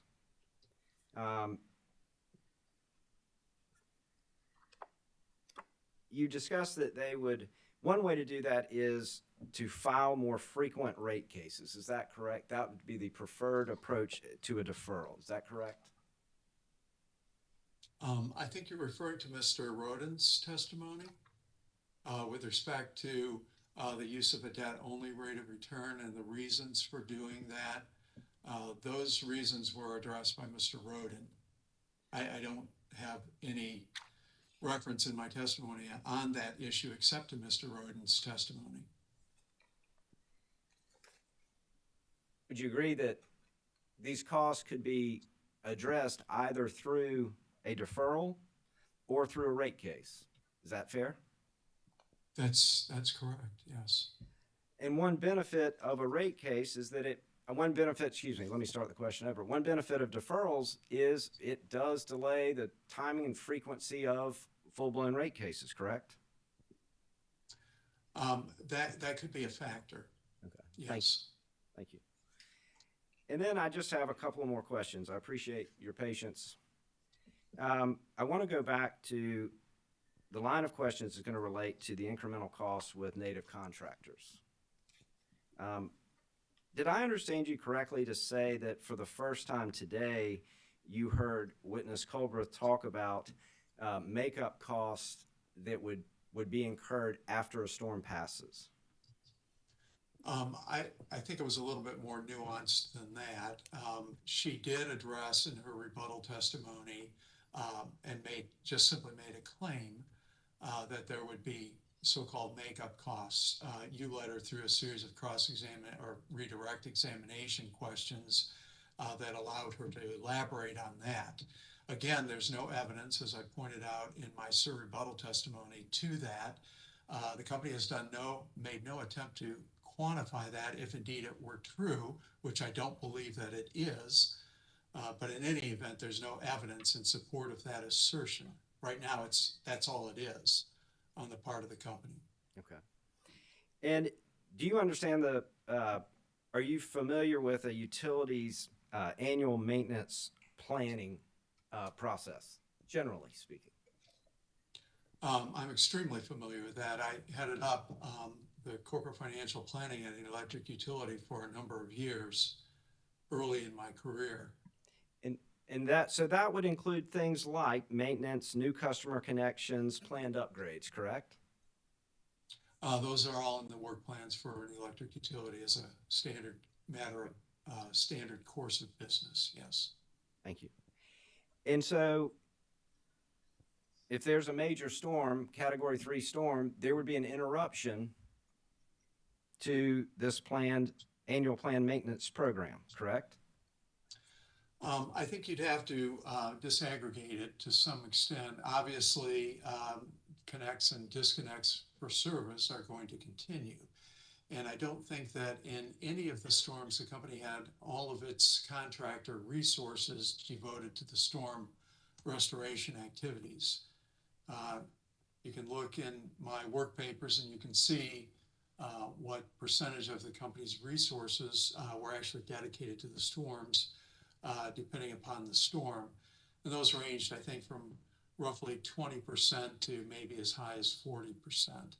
But, and that's, you're correct, and that's in the sense that the company needs to continue on in business. It needs to connect customers. It needs to disconnect customers for non-payment. It needs to continue doing providing routine services to its customers. Thank you very much. So with that assumption, if there was a major storm that interrupted and required weeks of recovery, that could result for, let's say, I'll be specific, something like hookup charges for customers. Those have to happen. That could result in makeup costs for these native contractors once the storm has passed, correct? I think your hypothetical is not grounded in reality. The standard operating practices of the utility continue. Again, you don't pull off all of your resources for storm response, your native resources. You pull off what you can and what you need, and then you supplement with non-native contractors. So your hypothetical assumes that you basically shut down the normal activities of the business, and that's just simply not the case. Well, I am referring specifically to a level, what the company calls a level 3 storm. So I'm not talking about something of 25-mile-an-hour winds with some heavy rain that makes it difficult to drive. I'm talking about something like a Category 4 or Category 5 hurricane that takes out a large swath of 60 to 70 to 100 miles of damage and destruction. So I think that it's not that far of a hypothetical in that limited situation to assume that it may disrupt normal day-to-day maintenance activities. Isn't that correct? Well, you know, you've got a lot of stuff in that question. First of all, you laid a whole base of assumptions, and then you said, isn't that all correct? Well, no, it's not all correct, because you still have, to the extent that service is continuing to customers that haven't been taken out of service, the company's normal operations will continue. Okay. And so they don't divert all of their resources to the storm response. You know, we went through this already, but that's just the practical reality on the ground. And if you need additional resources, then you get non-native resources. All right, I think that's a good idea. Let me ask my question and break it up into subparts, because I included too much, so you're right. Are you familiar with Hurricane Hugo, a Class 5 hurricane that struck the coast of South Carolina? I'm not familiar with that one specifically, but I'm familiar with many of them, you know, throughout Florida, Louisiana, other jurisdictions. Okay. Hurricane Hugo had an impact roughly from Beaufort, South Carolina to Myrtle Beach, South Carolina. So are you familiar with the coast of South Carolina? Objection, Madam Chair. We're talking about Hurricane Hugo, which is not even a storm at issue in this proceeding. We're talking 1989, I think. I'm just trying to lay the foundation that the witness said there was too much in there, and that it was too much to expect that a Category 5 or Category 4 hurricane would cover hundreds of miles of territory. And he said that there were too many things that were packed in there, so I was trying to unpack it. It's an example on cross-examination, Mr. Huber. I think it's for illustrative purposes, and I'll allow it. Thank you, Madam Chair. So subject to check, would you agree with me that Hurricane Hugo stretched from Hilton Head, South Carolina, north to at least Myrtle Beach, South Carolina? I have no personal knowledge of that. You have no reason to doubt. Do you have any reason to doubt my characterization of that? I don't know. Okay. And do you understand that this storm passed through and went all the way through Florence, was felt and had impacts in Charlotte, North Carolina? I don't know anything about Hugo. Do you realize that people... It is not one of the storms that is at issue in this proceeding.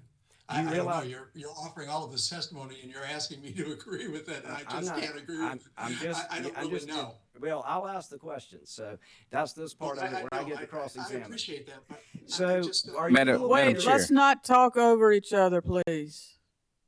I know it's difficult when we're virtual, but let's let question, answer, then question. So my question is, are you aware that individuals that were in hotel rooms in Charlotte, North Carolina felt the impacts of this hurricane? I do not know the facts of Hurricane Hugo. Okay. I don't know how many times I can say that, but I don't know. You're asking me to just agree with you without any personal knowledge of Hurricane Hugo. I don't know. Well, two of these hurricanes have been compared to Hurricane Hugo. You're aware I of don't that? know that either. Okay. I don't know that either. So you don't know that these have been compared to Hurricane Hugo, correct? You don't. The Hurricane Hugo is not a storm at issue in this proceeding. Okay. And you're asking me kind of this off-the-wall question, if I could characterize it that way. I don't know. I don't know what the magnitude of Hurricane Hugo was. I haven't studied it. I haven't looked at it. And so the fact that two of the storms at issue in this case were compared to Hurricane Hugo, you don't know that whether that's true or not either, correct? I don't have any recollection of seeing anything of that nature. Okay. So yet you have no ability to testify on the impact, the size, the magnitude of Hurricane Hugo. You have no ability to testify as to whether two storms were similar in impact and destruction, yet you can stand here today and say there was in fact no interruption to normal work from the operating plan, and my hypothetical saying there may be makeup work later is completely conjecture. Correct. Objection. This has been asked and answered, and We need to, let's get an answer here and let's move on, Mr. Cooper. Yeah, I don't have any way of really responding to that, Mr. Cooper. I mean, you've given me a whole series of assumptions, facts, allegedly. I don't know. And I will say this, that normal operations of a utility continue, even in the aftermath of a storm. That has been absolutely has been my experience. In my last question, in your calculations on looking at just native contractors and incremental cost, you did not consider whether any makeup work that's under the plan that still must be done and had to be made up because it was interfered with a hurricane, you never considered whether any of that should be incremental, did you? Again, that's a whole series of assumptions that are strung together. There's really not. Let me answer it this way. I can't give you a yes or no answer. And if that's not acceptable, then I'll just stop. But what I can say is this.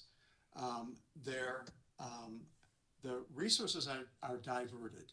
Okay, they're diverted to storm activities.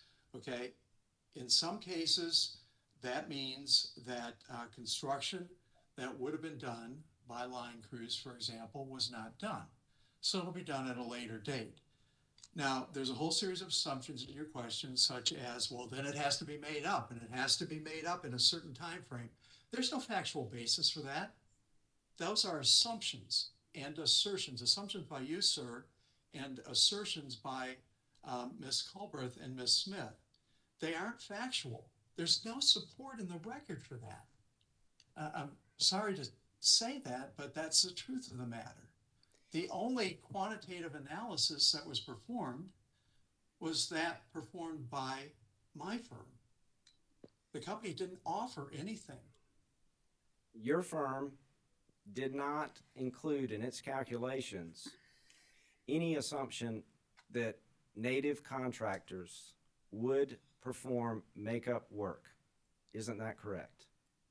That's correct, because I don't know that that's a valid assumption. In fact, I would argue to the contrary, and certainly to the contrary within a short time period.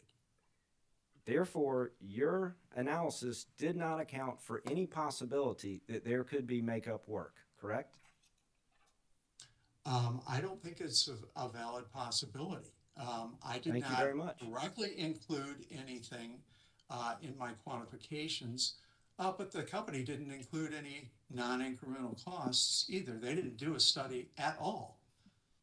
So the only quantitative study on the table is the one that I performed. And, you know, at the risk of being repetitive, I took the resources that were diverted from normal activities, calculated what the expense effect was in the base revenues, and compared that to the expense effect of the diverted resources for the storm costs. I compared the difference, and I said that the difference was non-incremental.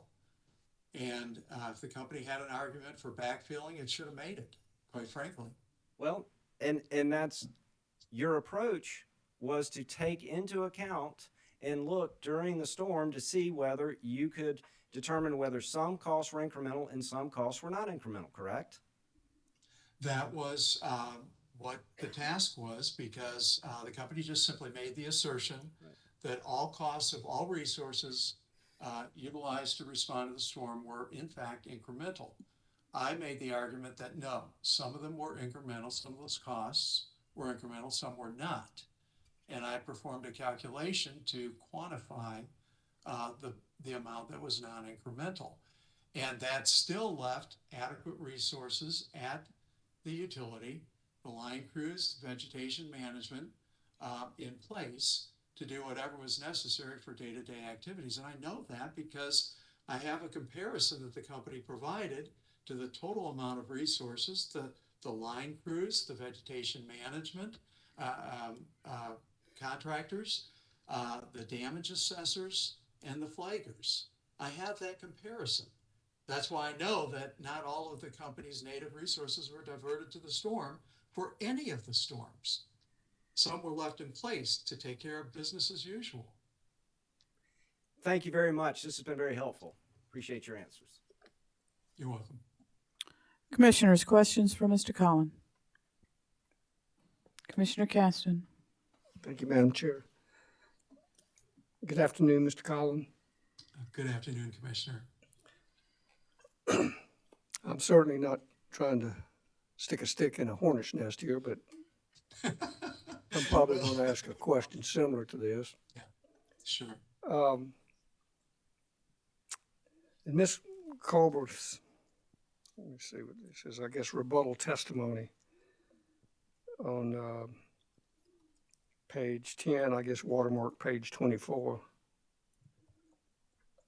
starting around line 15, 16 anyway. Ms. Colbert, I guess, asserts that,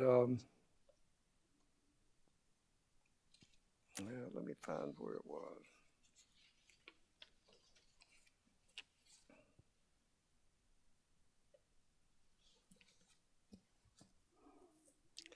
I guess that your calculations, what I think we've been talking about for some time, for removing non-incremental storm costs are based on arbitrary assumptions, high-level calculations, which she says are not sufficient as a basis to quantify cost disallowance. And if I understood you correctly in your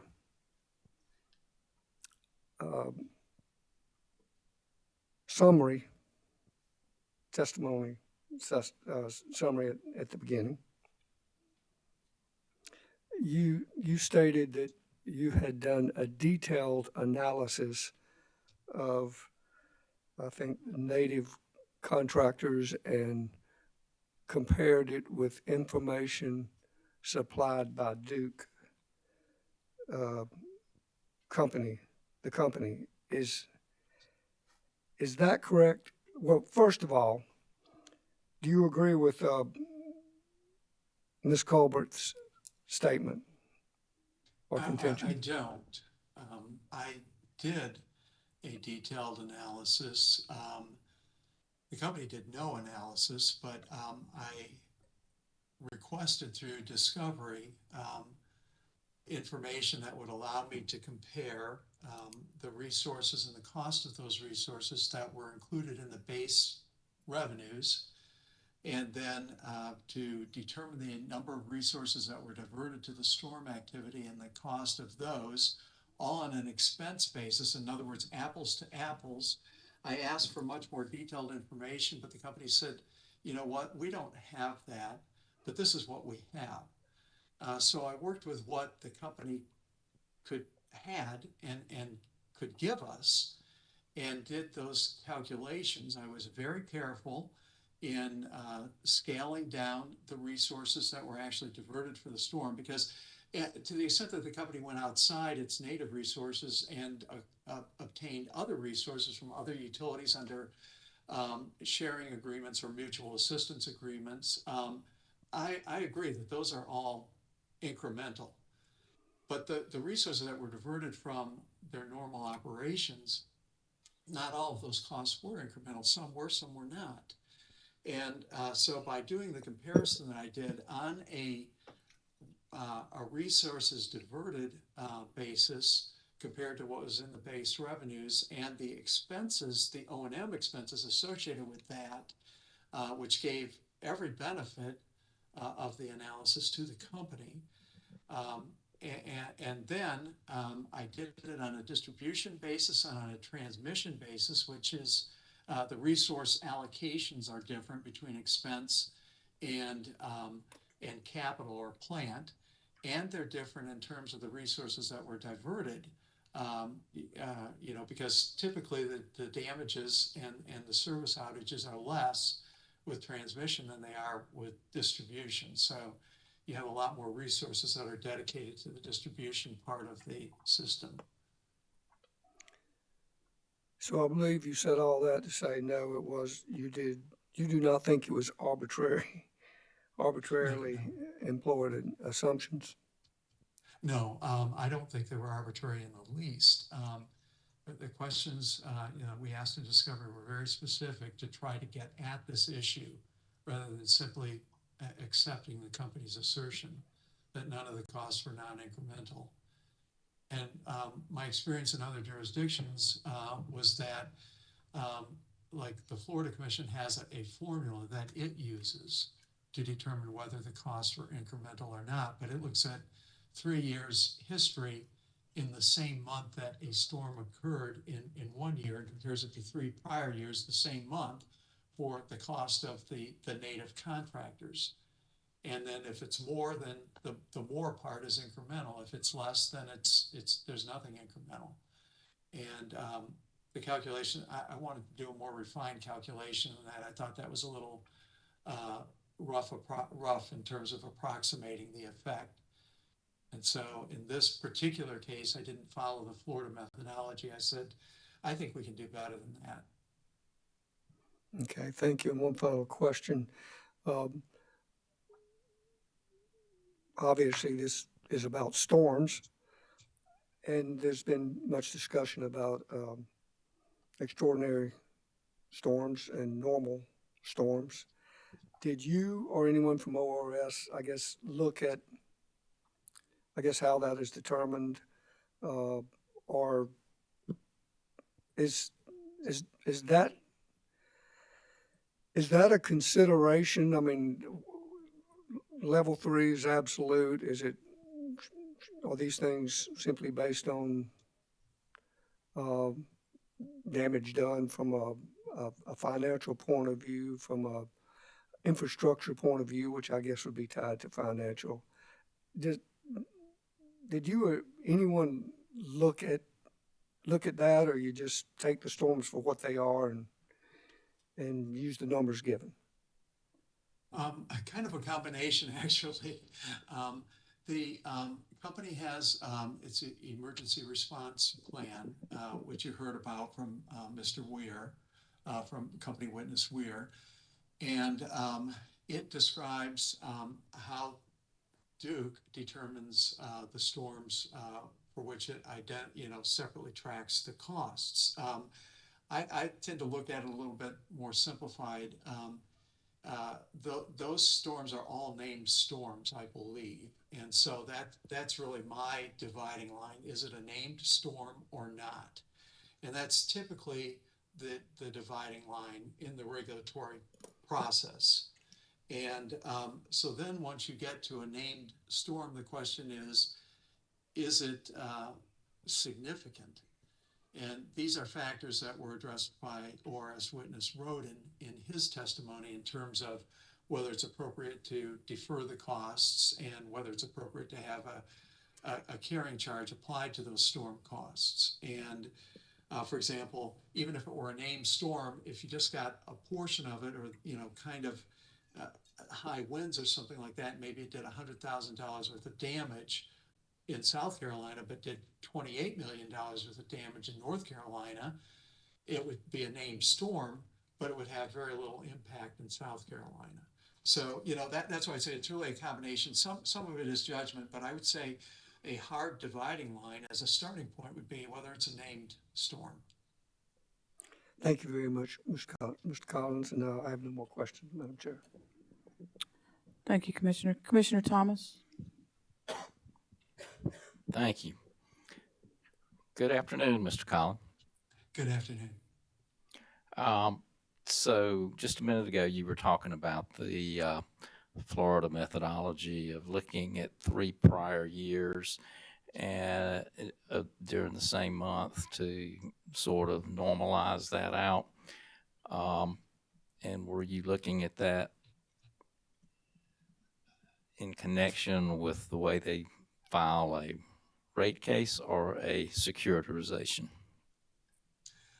Actually, the storm cost case in Florida, they have the capability of securitizing in Florida once you're over a dollar threshold, and I don't recall what that dollar threshold is, but most of the investor-owned utilities in the state that are subject to the commission, the Florida Commission's jurisdiction, have agreements in place that have been approved by the commission that provides a form of recovery of storm costs, depending upon the magnitude of the costs that are incurred.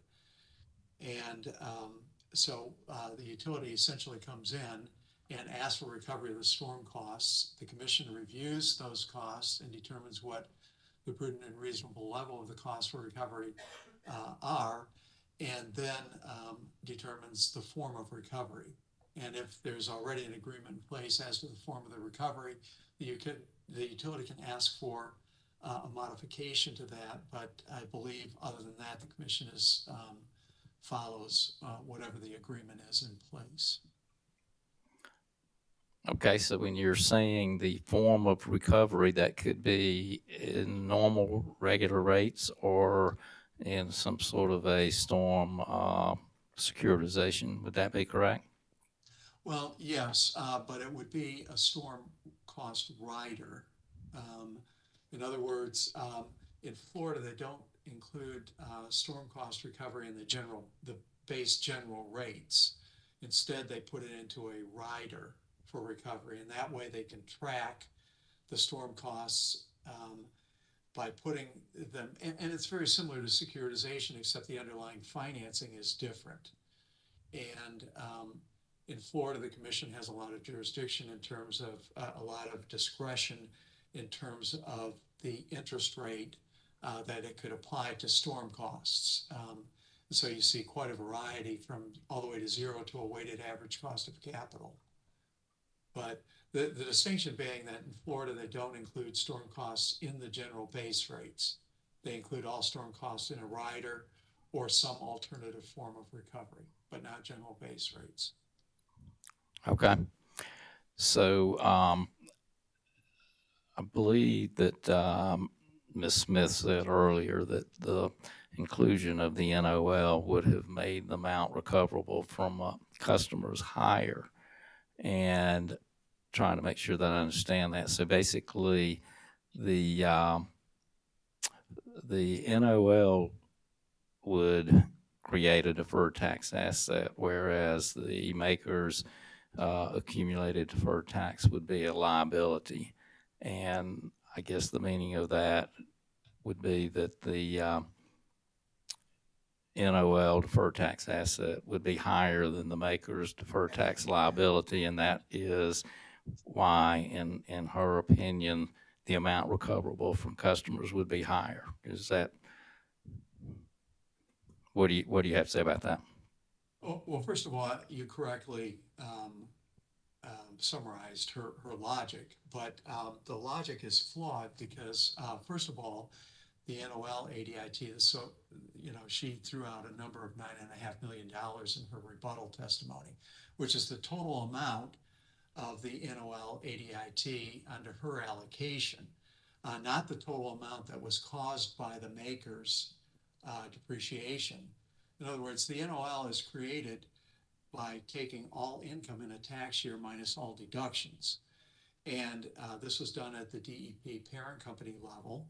And if you take the maker's depreciation deduction for South Carolina for these two storms, Matthew and Florence, and then divide that by all of the deductions that DEP took on its tax returns, it's an infinitesimal amount. And so the correctly calculated the NOL ADIT, even if it wasn't already included in its, a South Carolina allocation, even if it had not been included in general rates, and we looked at it only for the storms for Matthew and Florence, the allocation to those storms would be only 0.002 million or $2,000.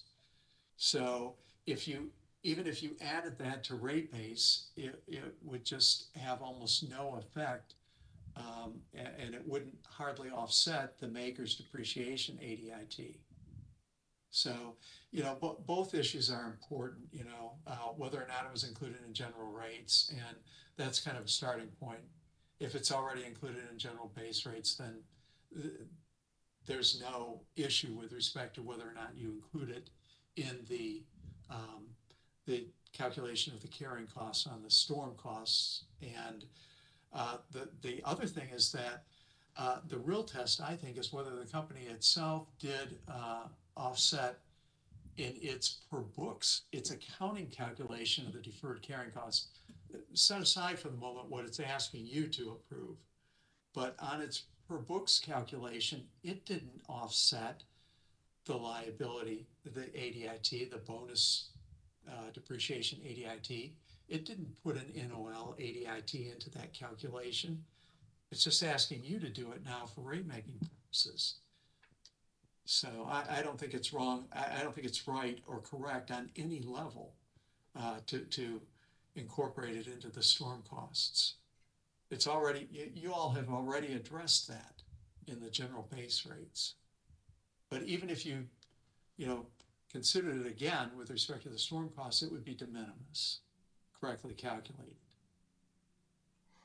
Okay, thank you. That's all I have. Commissioners? Mr. Collin, good afternoon. Good afternoon, Madam Chair. You just, in response to Commissioner Thomas, tell me again, you said that DEP didn't offset what on its books, but they're asking for it here. Is that the ADIT and the NOL? Yes. The company has to do a calculation of the carrying costs on the storm costs and for accounting purposes. And so it did that calculation, but it subtracted the bonus depreciation ADIT from rate base to make that calculation. It did not add an NOL ADIT to rate base to increase rate base.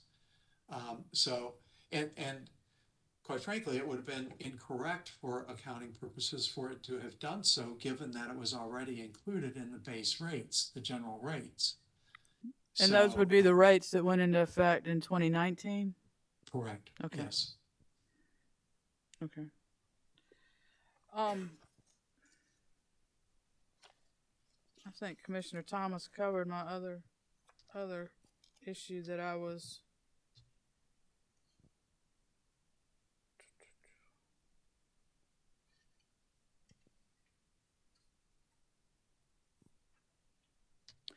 Are NOLs included in rate base as deferred tax assets? That's correct. Yeah, normally accumulated deferred income taxes are subtracted from rate base because they represent a tax benefit. And in the case of an NOL, that just means that not all of the tax benefits could have been used, and so that it's an asset and it would be added to rate base. And that's what the commission did in the 2018 rate case.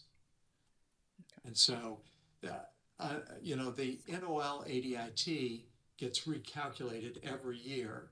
And so, it could be more than that, it could be less than that. Most years for most utilities, it's zero in my experience. But with bonus depreciation, that tended to result in NOL ADITs, simply because of the magnitude of it, of the deduction. And in your SIR rebuttal, you discussed an error or a perceived error in the bonus depreciation ADIT on the Matthew and Florence storms and said that this was apparently an oversight. Was that not was that issue not part of the stipulation? Well, I assume that correction of errors were included in the stipulation. For example, the company had estimates for Izzy and Jasper, Izzy and the other 2022 ice storm. And, Jasper? and so, I believe it was Jasper, Izzy and Jasper. yes, yeah, yeah. And and it corrected, or I'm sorry, it replaced the estimates with actuals when it quantified the effects of the stipulation. And we actually thought that it had included the revisions to the bonus depreciation in its quantification of the stipulation, but we found that it had not. And instead, it quantified the corrections to the bonus depreciation ADIT as part of the maker's depreciation ADIT. And so I noted that in my testimony, and I said that, but at the time I thought that it was just inadvertent error on the part of the company. So in any event, even if you don't agree with ORS on the maker's depreciation ADIT, I think you at least ought to revise the bonus depreciation ADIT, but that would be a relatively small part of the total amount of what we refer to as ORS scenario 1A, which was the correction of the bonus depreciation ADIT and all of the maker's depreciation ADIT. And the total effect on that was $38,000. The bonus depreciation error correction would have been some subset of that. Okay. Thank you, Mr. Collin. Commissioners, any further questions? Mr. Huber? Madam Chair. Commissioner Irvin? Thank you. I wanted to follow up and kind of try to get a high-level, big picture look at your testimony. And thank you for explaining all these terms for us and the accounting principles that you discussed. Is it Dr. Collin? No, I wish I could say yes, but no. All right. Based on your qualifications and expertise as someone who understands utility regulation and accounting, do you believe that the company's position would result in the lowest possible cost for the ratepayers if we were to adopt the utility position? With respect to the remaining unresolved issues, no. And that's because that is worth about $1.5 million. And I think that, obviously, I think that the ORS is right on those issues. And I think that that should be reflected in a lower amount of prudent and reasonable cost eligible for securitization. Right. And are you going to be testifying in the next phase of the proceeding, or do you know yet? I don't know yet. we haven't been retained yet. I understand. So. Well, I'm going to assume for the purpose of this question that you may not be. My question is, once the utility asset goes to securitization and we issue a financing order and they take that to Wall Street and sell it to a third party that has no fiduciary duty to the customers or the utility, how does the commission protect the ratepayer in that process? Well, I think it's done through the determination of the prudent and reasonable costs eligible for securitization. That's a starting point. And the second protection is there have to be quantifiable and tangible benefits to customers. And then the third protection is that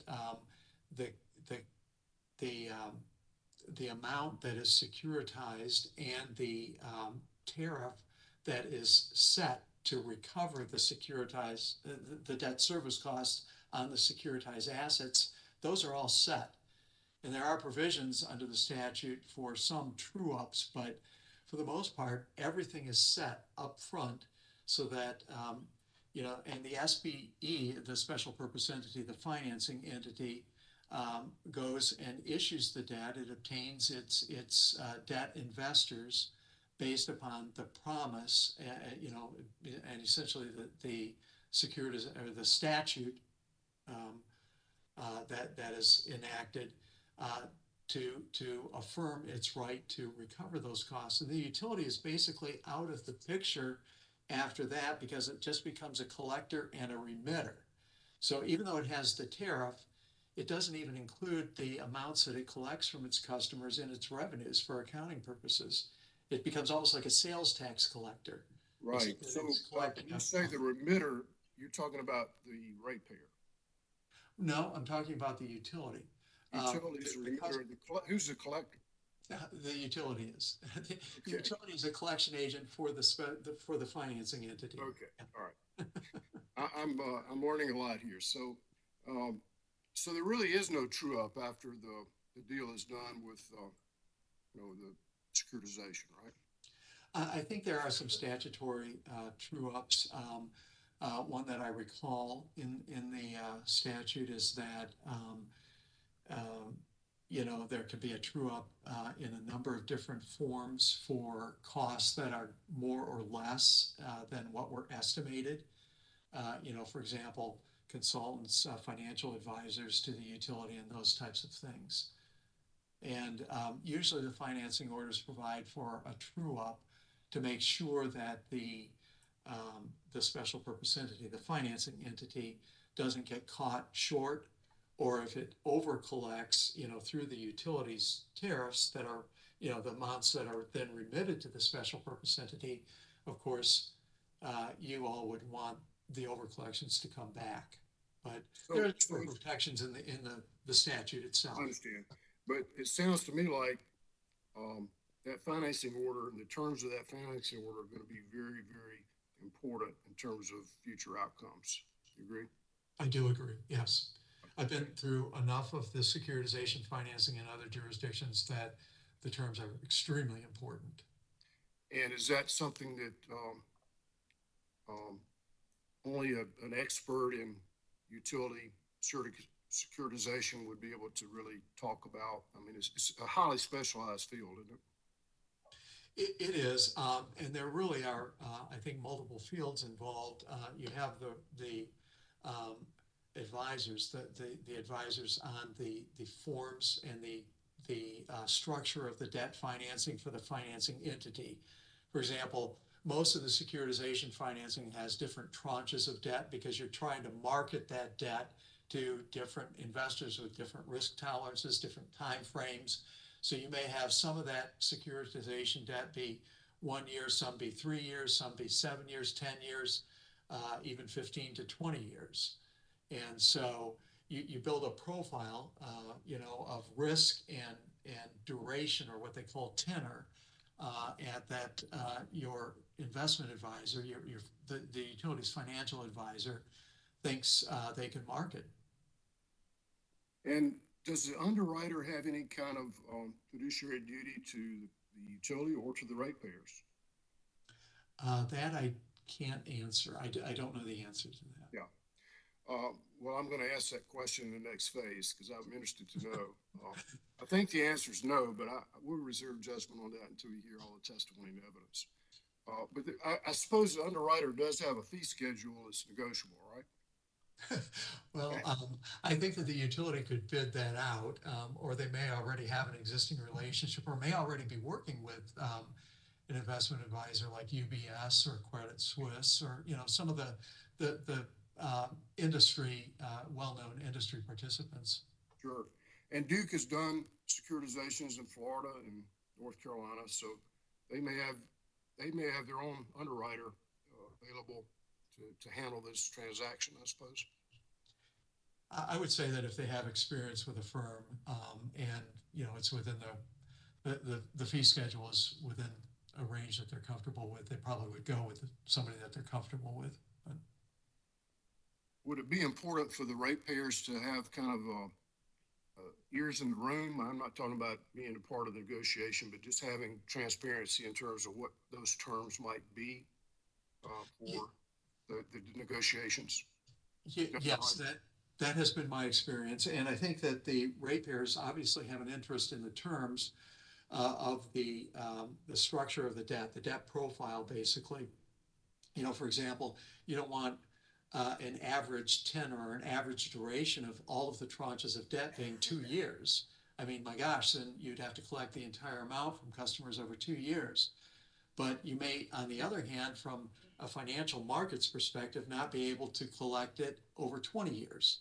So you have to balance the risk, the cost, the interest cost, you know, wherever that yield curve is, with the ability of the runner to actually market it to the investors. So, but yes, customers, ratepayers obviously have an interest in the structure of that debt.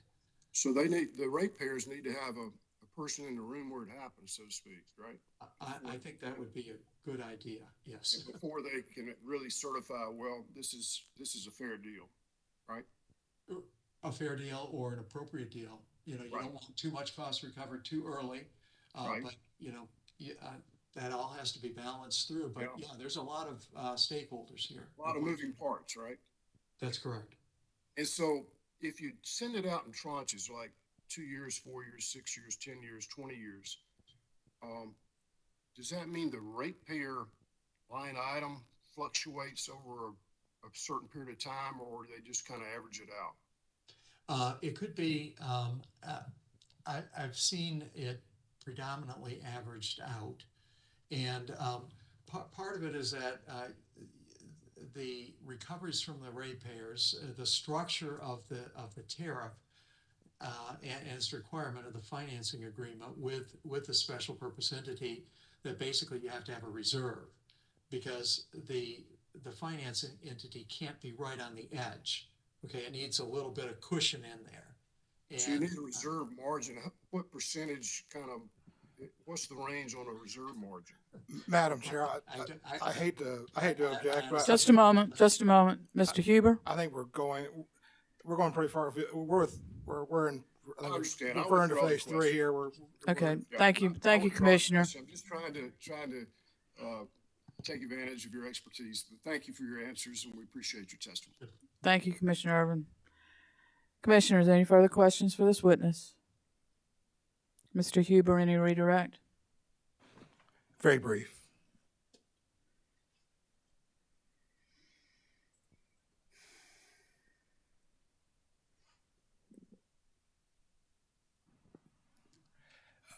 Mr. Collin, are you familiar with the stipulation the parties entered into in this proceeding? yes. Do you support that stipulation as a just and reasonable resolution of the issues it addresses? Yes, I do. Thank you, Mr. Collin. That's all I have. You're welcome. Thank you, Mr. Huber. Any recross on redirect? Thank you.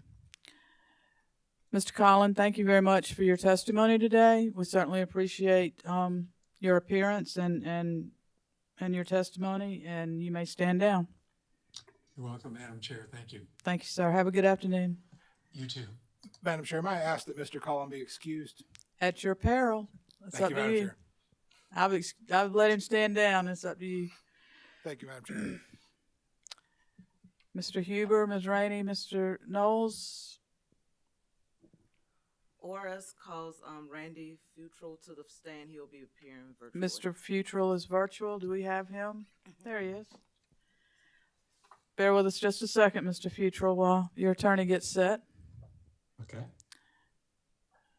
And if you would, for me, would you raise your right hand and let me administer the oath? Do you solemnly affirm or swear or affirm the testimony you're about to give will be the truth, the whole truth, and nothing but the truth? I do. And I'm going to ask you to state your name and spell your last name for the court reporter, please. My name is Randy A. Futrell. My last name is spelled F-U-T-R-A-L. Thank you, sir. Ms. Rainey, you're recognized. Thank you, Madam Chair. Mr. Futrell, please state your name and occupation for the record. I'm Randy A. Futrell. I'm Director of Consulting at J. Kennedy and Associates, Inc. Are you the same Randy A. Futrell who pre-filed 33 pages of redacted and confidential direct testimony in this docket on January 17th, 2022? Yes. That included 12 exhibits. Yes, it did. Okay. Did you prepare or cause to prepare 33 pages of redacted and confidential corrected direct testimony and 12 exhibits that were filed on February 22, 2022 February 23rd, 2023 in this docket? Yes. Do you have any changes or corrections to that pre-file corrected and confidential direct testimony? No, I do not. If I were to ask you the same questions posed in your direct pre-filed testimony, would your answers change? No, they would not. Madam Chair, ORS moves that Mr. Futrell's 33 pages of pre-filed corrected direct testimony be entered into the record as if given orally from the stand, and that his confidential version of his testimony remain under seal. Mr. Futrell's corrected direct testimony will be entered into the record as if given orally. We will maintain confidentiality or his confidential version of his testimony will remain under seal with a public version inserted into the transcript. Thank you. Mr. Futrell, did you also pre-file 12 exhibits identified as RAF 1 through RAF 12 in this docket? Yes, I did. And did those exhibits also include confidential versions of your exhibits for RAF 2 through RAF 12? Yes, they did. Do you have any changes or corrections to your exhibits? No. Madam Chair, ORS moves that Mr. Futrell's pre-file exhibits RAF 1 through RAF 12 that were filed with his redacted and confidential direct testimony be entered into the record as the next hearing exhibit, and that RAF 2 through RAF 12 be remain under seal. May I ask for some clarification? Yes. Were there any changes between, did any of his exhibits change from his direct to his corrected direct exhibits? Madam Chair, none of the exhibits and none of the context or content of his exhibits change. Okay. And the reason I'm asking is just the format, the format that we received of his direct exhibits are easier to read than what was with the corrected direct testimony. You understand what I'm saying? And so we will put in the record the original direct. Is that okay? Correct. It's just that's understood. It's easier to read. It's a larger print. Okay. So Okay. All right. So what we'll do is Mr. Futrell's exhibit RAF 1 is not confidential. Correct, Madam Chair. So let's mark that as hearing exhibit number 11. Receive that into the evidence of this case. His direct exhibits RAF 2 through 12 are confidential.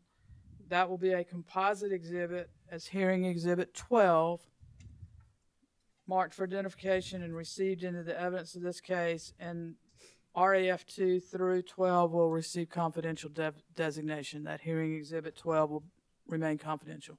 Thank you, Madam Chair. Does that cover it? Yes, Madam Chair. Thank you. Mr. Futrell, did you prepare a summary of your direct testimony? Yes, I did. Would you please present that summary at this time? Yes. Good afternoon, Chair Belser and members of the Commission. My name is Randy A. Futrell, and I'm the Director of Consulting with the firm of J. Kennedy and Associates, Inc., appearing before you on behalf of the South Carolina Office of Regulatory Staff. I've testified as an expert on rate making, accounting, finance, tax, and other issues in proceedings before regulatory commissions at both the federal and the state levels on numerous occasions. I recently was the lead expert in charge of audits of storm costs involving several tropical storms in Florida over the last several years that were being reviewed by the Florida Public Service Commission. These storms impacted customers of Gulf Power Company and Florida Power and Light Company and included Hurricane Michael in 2018, Hurricane Dorian in 2019, Hurricane Sally in 2020, and Hurricane Zeta and Isaias and Tropical Storm Ida in 2021. I testified before the Florida Public Service Commission about those audits and the results regarding those latter 4 storms. I was the lead Kennedy and Associates expert in charge of the audits we performed of contractor invoice costs for each of the 8 named storms that occurred from 2014 through 2022 that were included in the company's petition filed in this docket.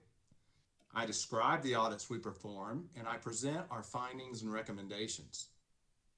We focused our audit primarily on invoices submitted by line and vegetation management contractors, mutual assistance companies, staging site contractors, and all other contractors, as these contractor costs make up the vast majority of the storm costs that were incurred. I conclude that the company's originally claimed storm costs are excessive because they incorrectly included approximately $2.849 million in certain invoice costs that were either duplicative or assigned to South Carolina in error. I recommend that the Commission disallow these costs to ensure that South Carolina ratepayers are held responsible only for the recovery costs that are applicable to them. The company accepted these disallowance amounts as part of the stipulation agreement that's already been discussed. I conclude that with the exception of these limited circumstances, the costs associated with all contractors were appropriate for storm cost recognition, and that costs were appropriately allocated and assigned to South Carolina ratepayers. I conclude that the document retention policies related to the 2014 and 2016 named storms were not sufficient, as numerous invoice copies and/or supporting details related to these earlier storms were not found by the company and provided to the ORS through the discovery process.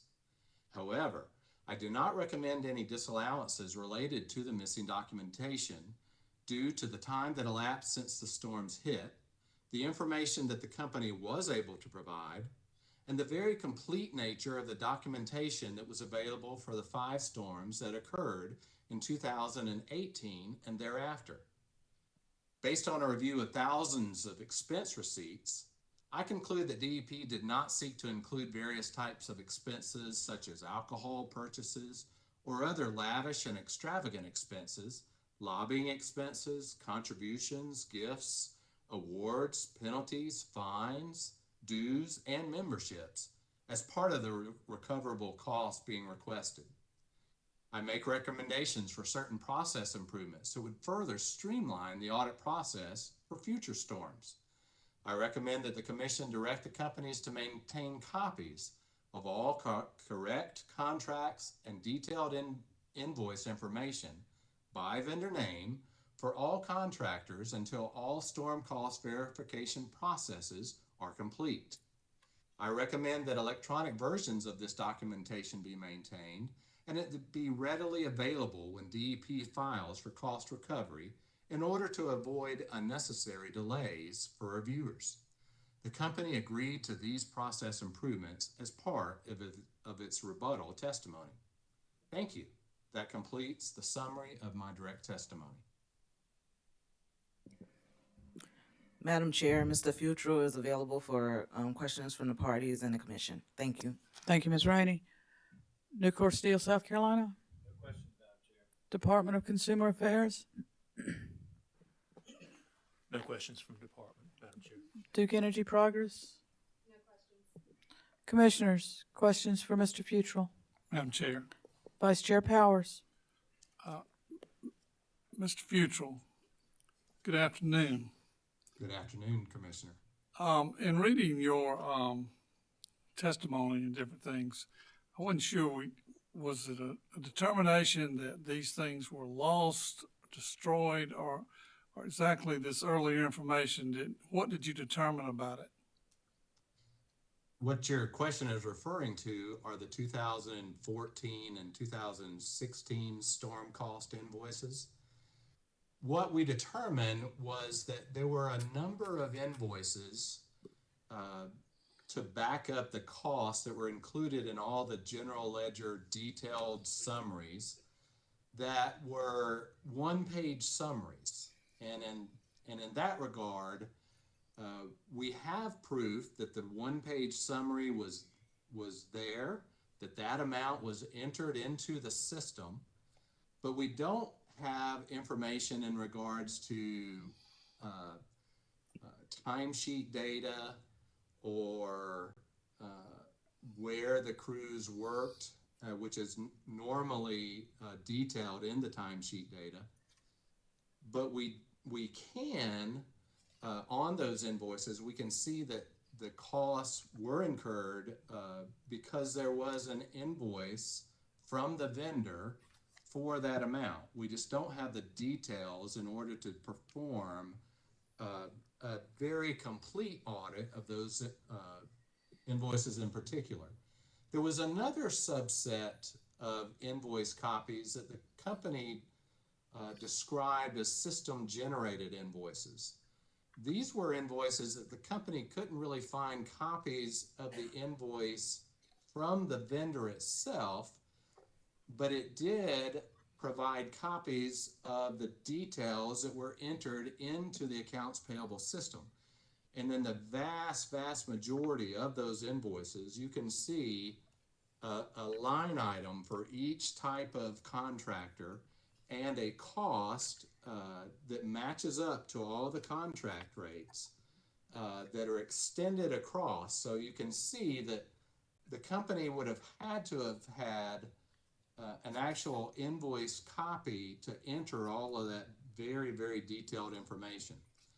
And then there was a very small subset of invoices totaling about $200,000 related to ice storm packs in 2014 that they weren't able to provide any copies of any sort for us to review. Now, one of the things that you have to consider here is, yes, these storm costs were incurred 8 years ago, and it's hard to keep all of that information there and together if you're not expecting to necessarily have to produce it in the future. The company has said here this morning that their expectation was that they would only have to provide some sample copies, and that's what their past history has dictated. But there's a number of other reasons why we considered, even though we are critical that the company did dispose of these copies, we can see that that there were invoice amounts on the vast majority of them that were the same as the invoice amounts that were entered into the system. We look at the invoice costs that were included for the 2018 and thereafter storms, and we can tell that the company did a very good job of checking all of the invoice data and checking all of the contract rates and entering that into the system. And those same types of entries are included in the general ledger and accounts payable system for the 2014 and 2016 storms. So in my professional judgment, the company did have that information available to them when they entered those costs. They just failed to retain copies of those past their normal document retention policies, since these storms were over 8 years ago. Well, you know, there's a stipulation which removed a lot of costs, some 50 million. How much more are you talking about that you feel should also be considered or removed? Well, in that stipulation, as I mentioned in my summary, We did recommend disallowances of 2.8, just over $2.8 million. And that amount is included in the stipulation, but that is more related to costs that were duplicative and costs that were assigned to South Carolina instead of North Carolina in error. And the company did agree in both its rebuttal case and in the stipulation itself that those costs were in error.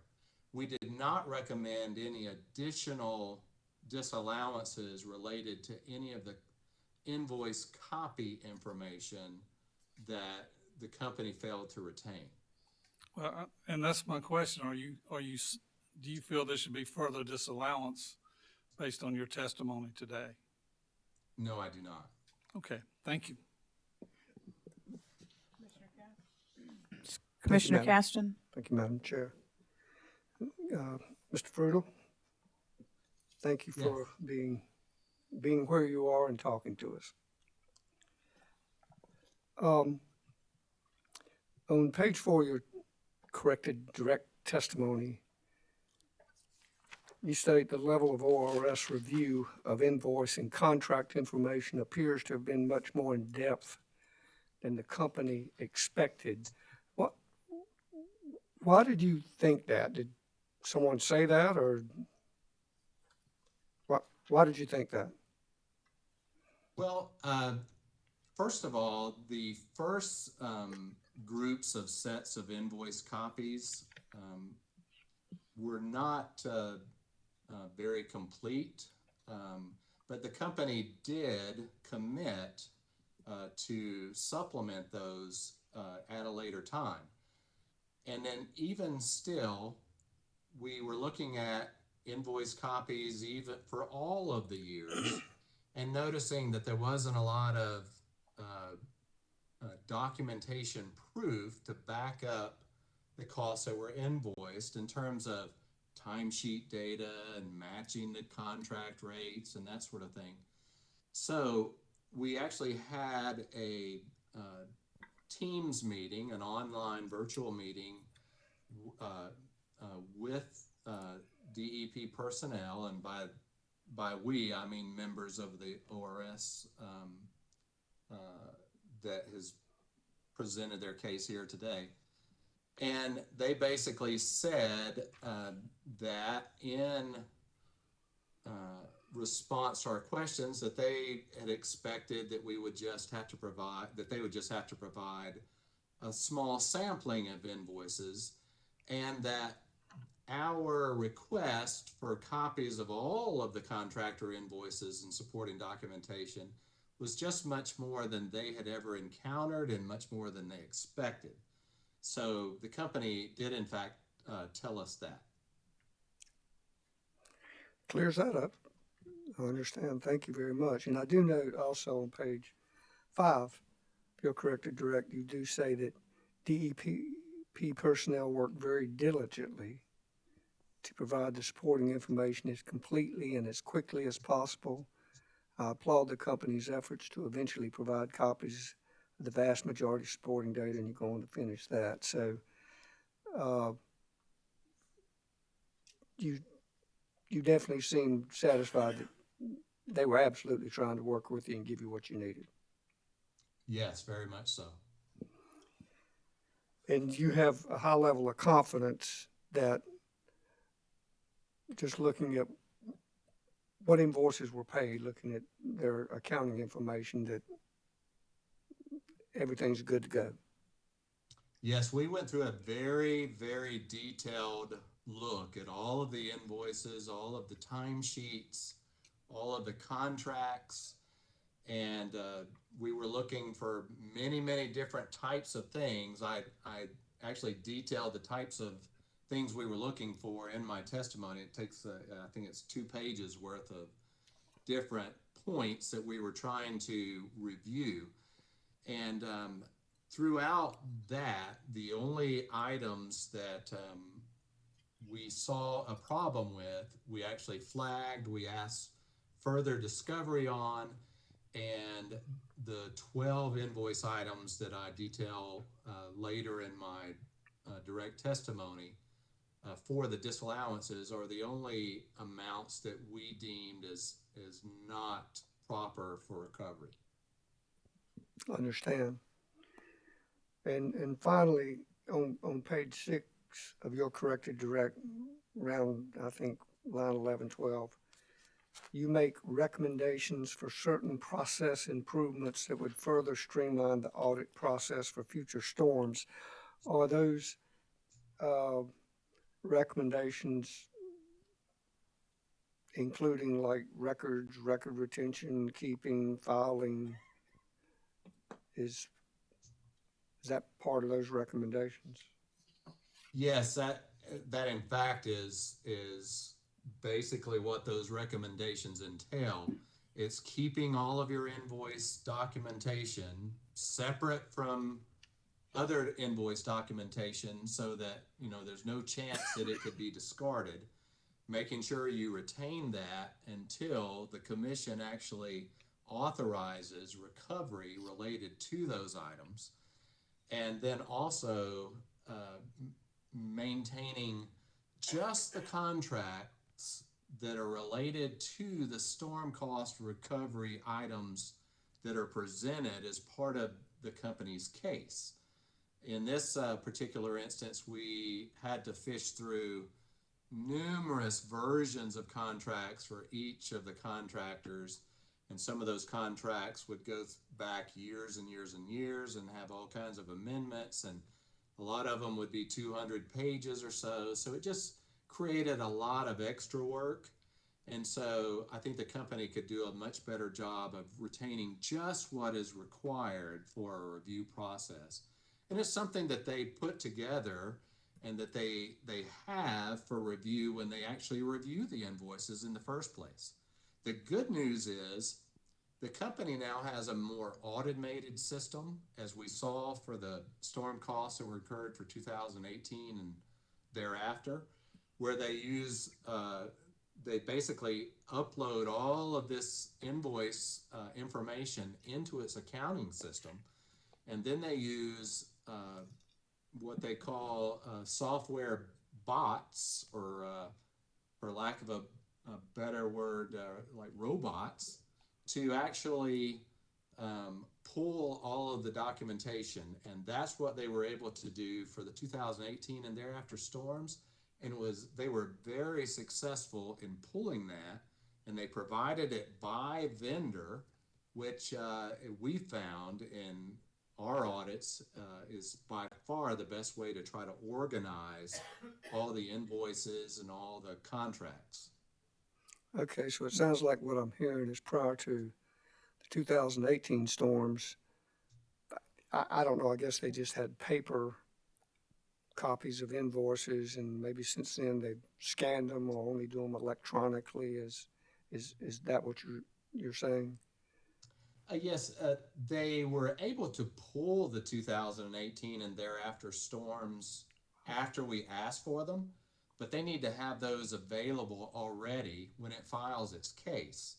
And then also in the 2018 storms, we had a large influx of the contract copies. And so they need to do a better job of just making sure that that's the only items that they provide to any group that's reviewing those costs. And the company did agree to our process recommendations as part of its rebuttal testimony. I don't think there was anything in contention there. I heard you mention that earlier. I kind of looked through the stipulation again to see if maybe anything like that was in the stipulation. I didn't notice it. No, it's not in the stipulation, but it's in Ms. Colbreth's rebuttal testimony. No, I think that's good enough. You've been very helpful, very kind, and I appreciate it. Thank you, sir. No more questions. Thank you, Commissioner. Thank you, Commissioner Caston. Commissioners, further questions? Madam Chair. Commissioner Thomas? Thank you. Good afternoon, Mr. Futrell. Good afternoon, Commissioner. I would like to say thank you. Appreciate the detailed look that you did, ORS, or on behalf of ORS, and appreciate the work that the company did, and sounds like you're very respectful for the most part of their record keeping and the way they worked with you, and sounds like there's some agreement on a go forward basis as to improvements. Yeah, so, you know, really, I'm very, very appreciative of all of that, and I'm appreciative of the, it appears that you took a look at things to make sure that they were being allocated to the proper state, which I think is important all the time, but appreciate that you got into those state issues on this.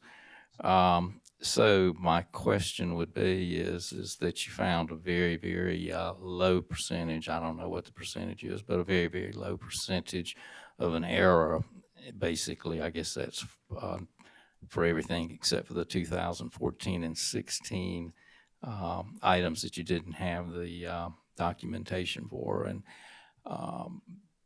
I guess what I'm hearing from you is that you don't really think it's worthwhile to apply some sort of a percentage based on the errors that you did find to remove some of those costs from 2014, 2016. Would you agree with that? I would agree with that. I think Ms. Colbreth actually detailed the number of invoices in the entire look of all of the contractor invoices, and she quantified that as 3,700. We did a very, very detailed look at all of the invoices that we had access to, which was the vast, vast majority of them, and we only found 12 instances where there was what I would classify as human error, not systemic problems. And as Ms. Colbreth quantified in her rebuttal testimony, she said that was less than, I think, 0.005% of the total number of invoices. And I think it's even lower than that. I think it's more like 0.003%. So yes, I do not recommend applying a percentage to any of that, to any of those invoices where there were document retention problems, because we were able to see in a lot of cases that the reason for most of the disallowances were the assignment of costs between South Carolina and North Carolina, and we were not able to, in many cases, we were able to see that the data that was provided, even for the 2014 and 2016 missing information invoices, did not have a problem with those assignments based on what was included on the invoice copies we had. Okay, thank you. I appreciate that overview. And again, thanks to both ORS and the company for working so hard on this and doing such a good job. That's all I have. Commissioners, further questions? Mr. Futrell, thank you. Hold on just a second. I'm skipping. Ms. Rainey, any redirect? No redirect. Okay, thank you. Mr. Futrell, thank you for your testimony this afternoon, and you may stand down. Thank you, sir. Thank you. ORS, anything further? Madam Chair, that concludes ORS' presentation of its case in this matter. Okay, I think everybody's put up rebuttal already, so is there anything further from Duke Energy Progress? Nothing further, Chair Belzer. Okay. Let's look at a couple of housekeeping matters, if we could. I have a total of 12 hearing exhibits on my list, one of which is a late filed exhibit from Progress on something to do with storm severity, I think. That was my note. Any idea when when we might be able to get that. I'd kind of like to have an idea and not leave it open-ended on when it might come in. Today, what is today? Wednesday? Chair Belzer, we believe we should be able to have it by Monday at the latest. Thank you, Mr. Robinson.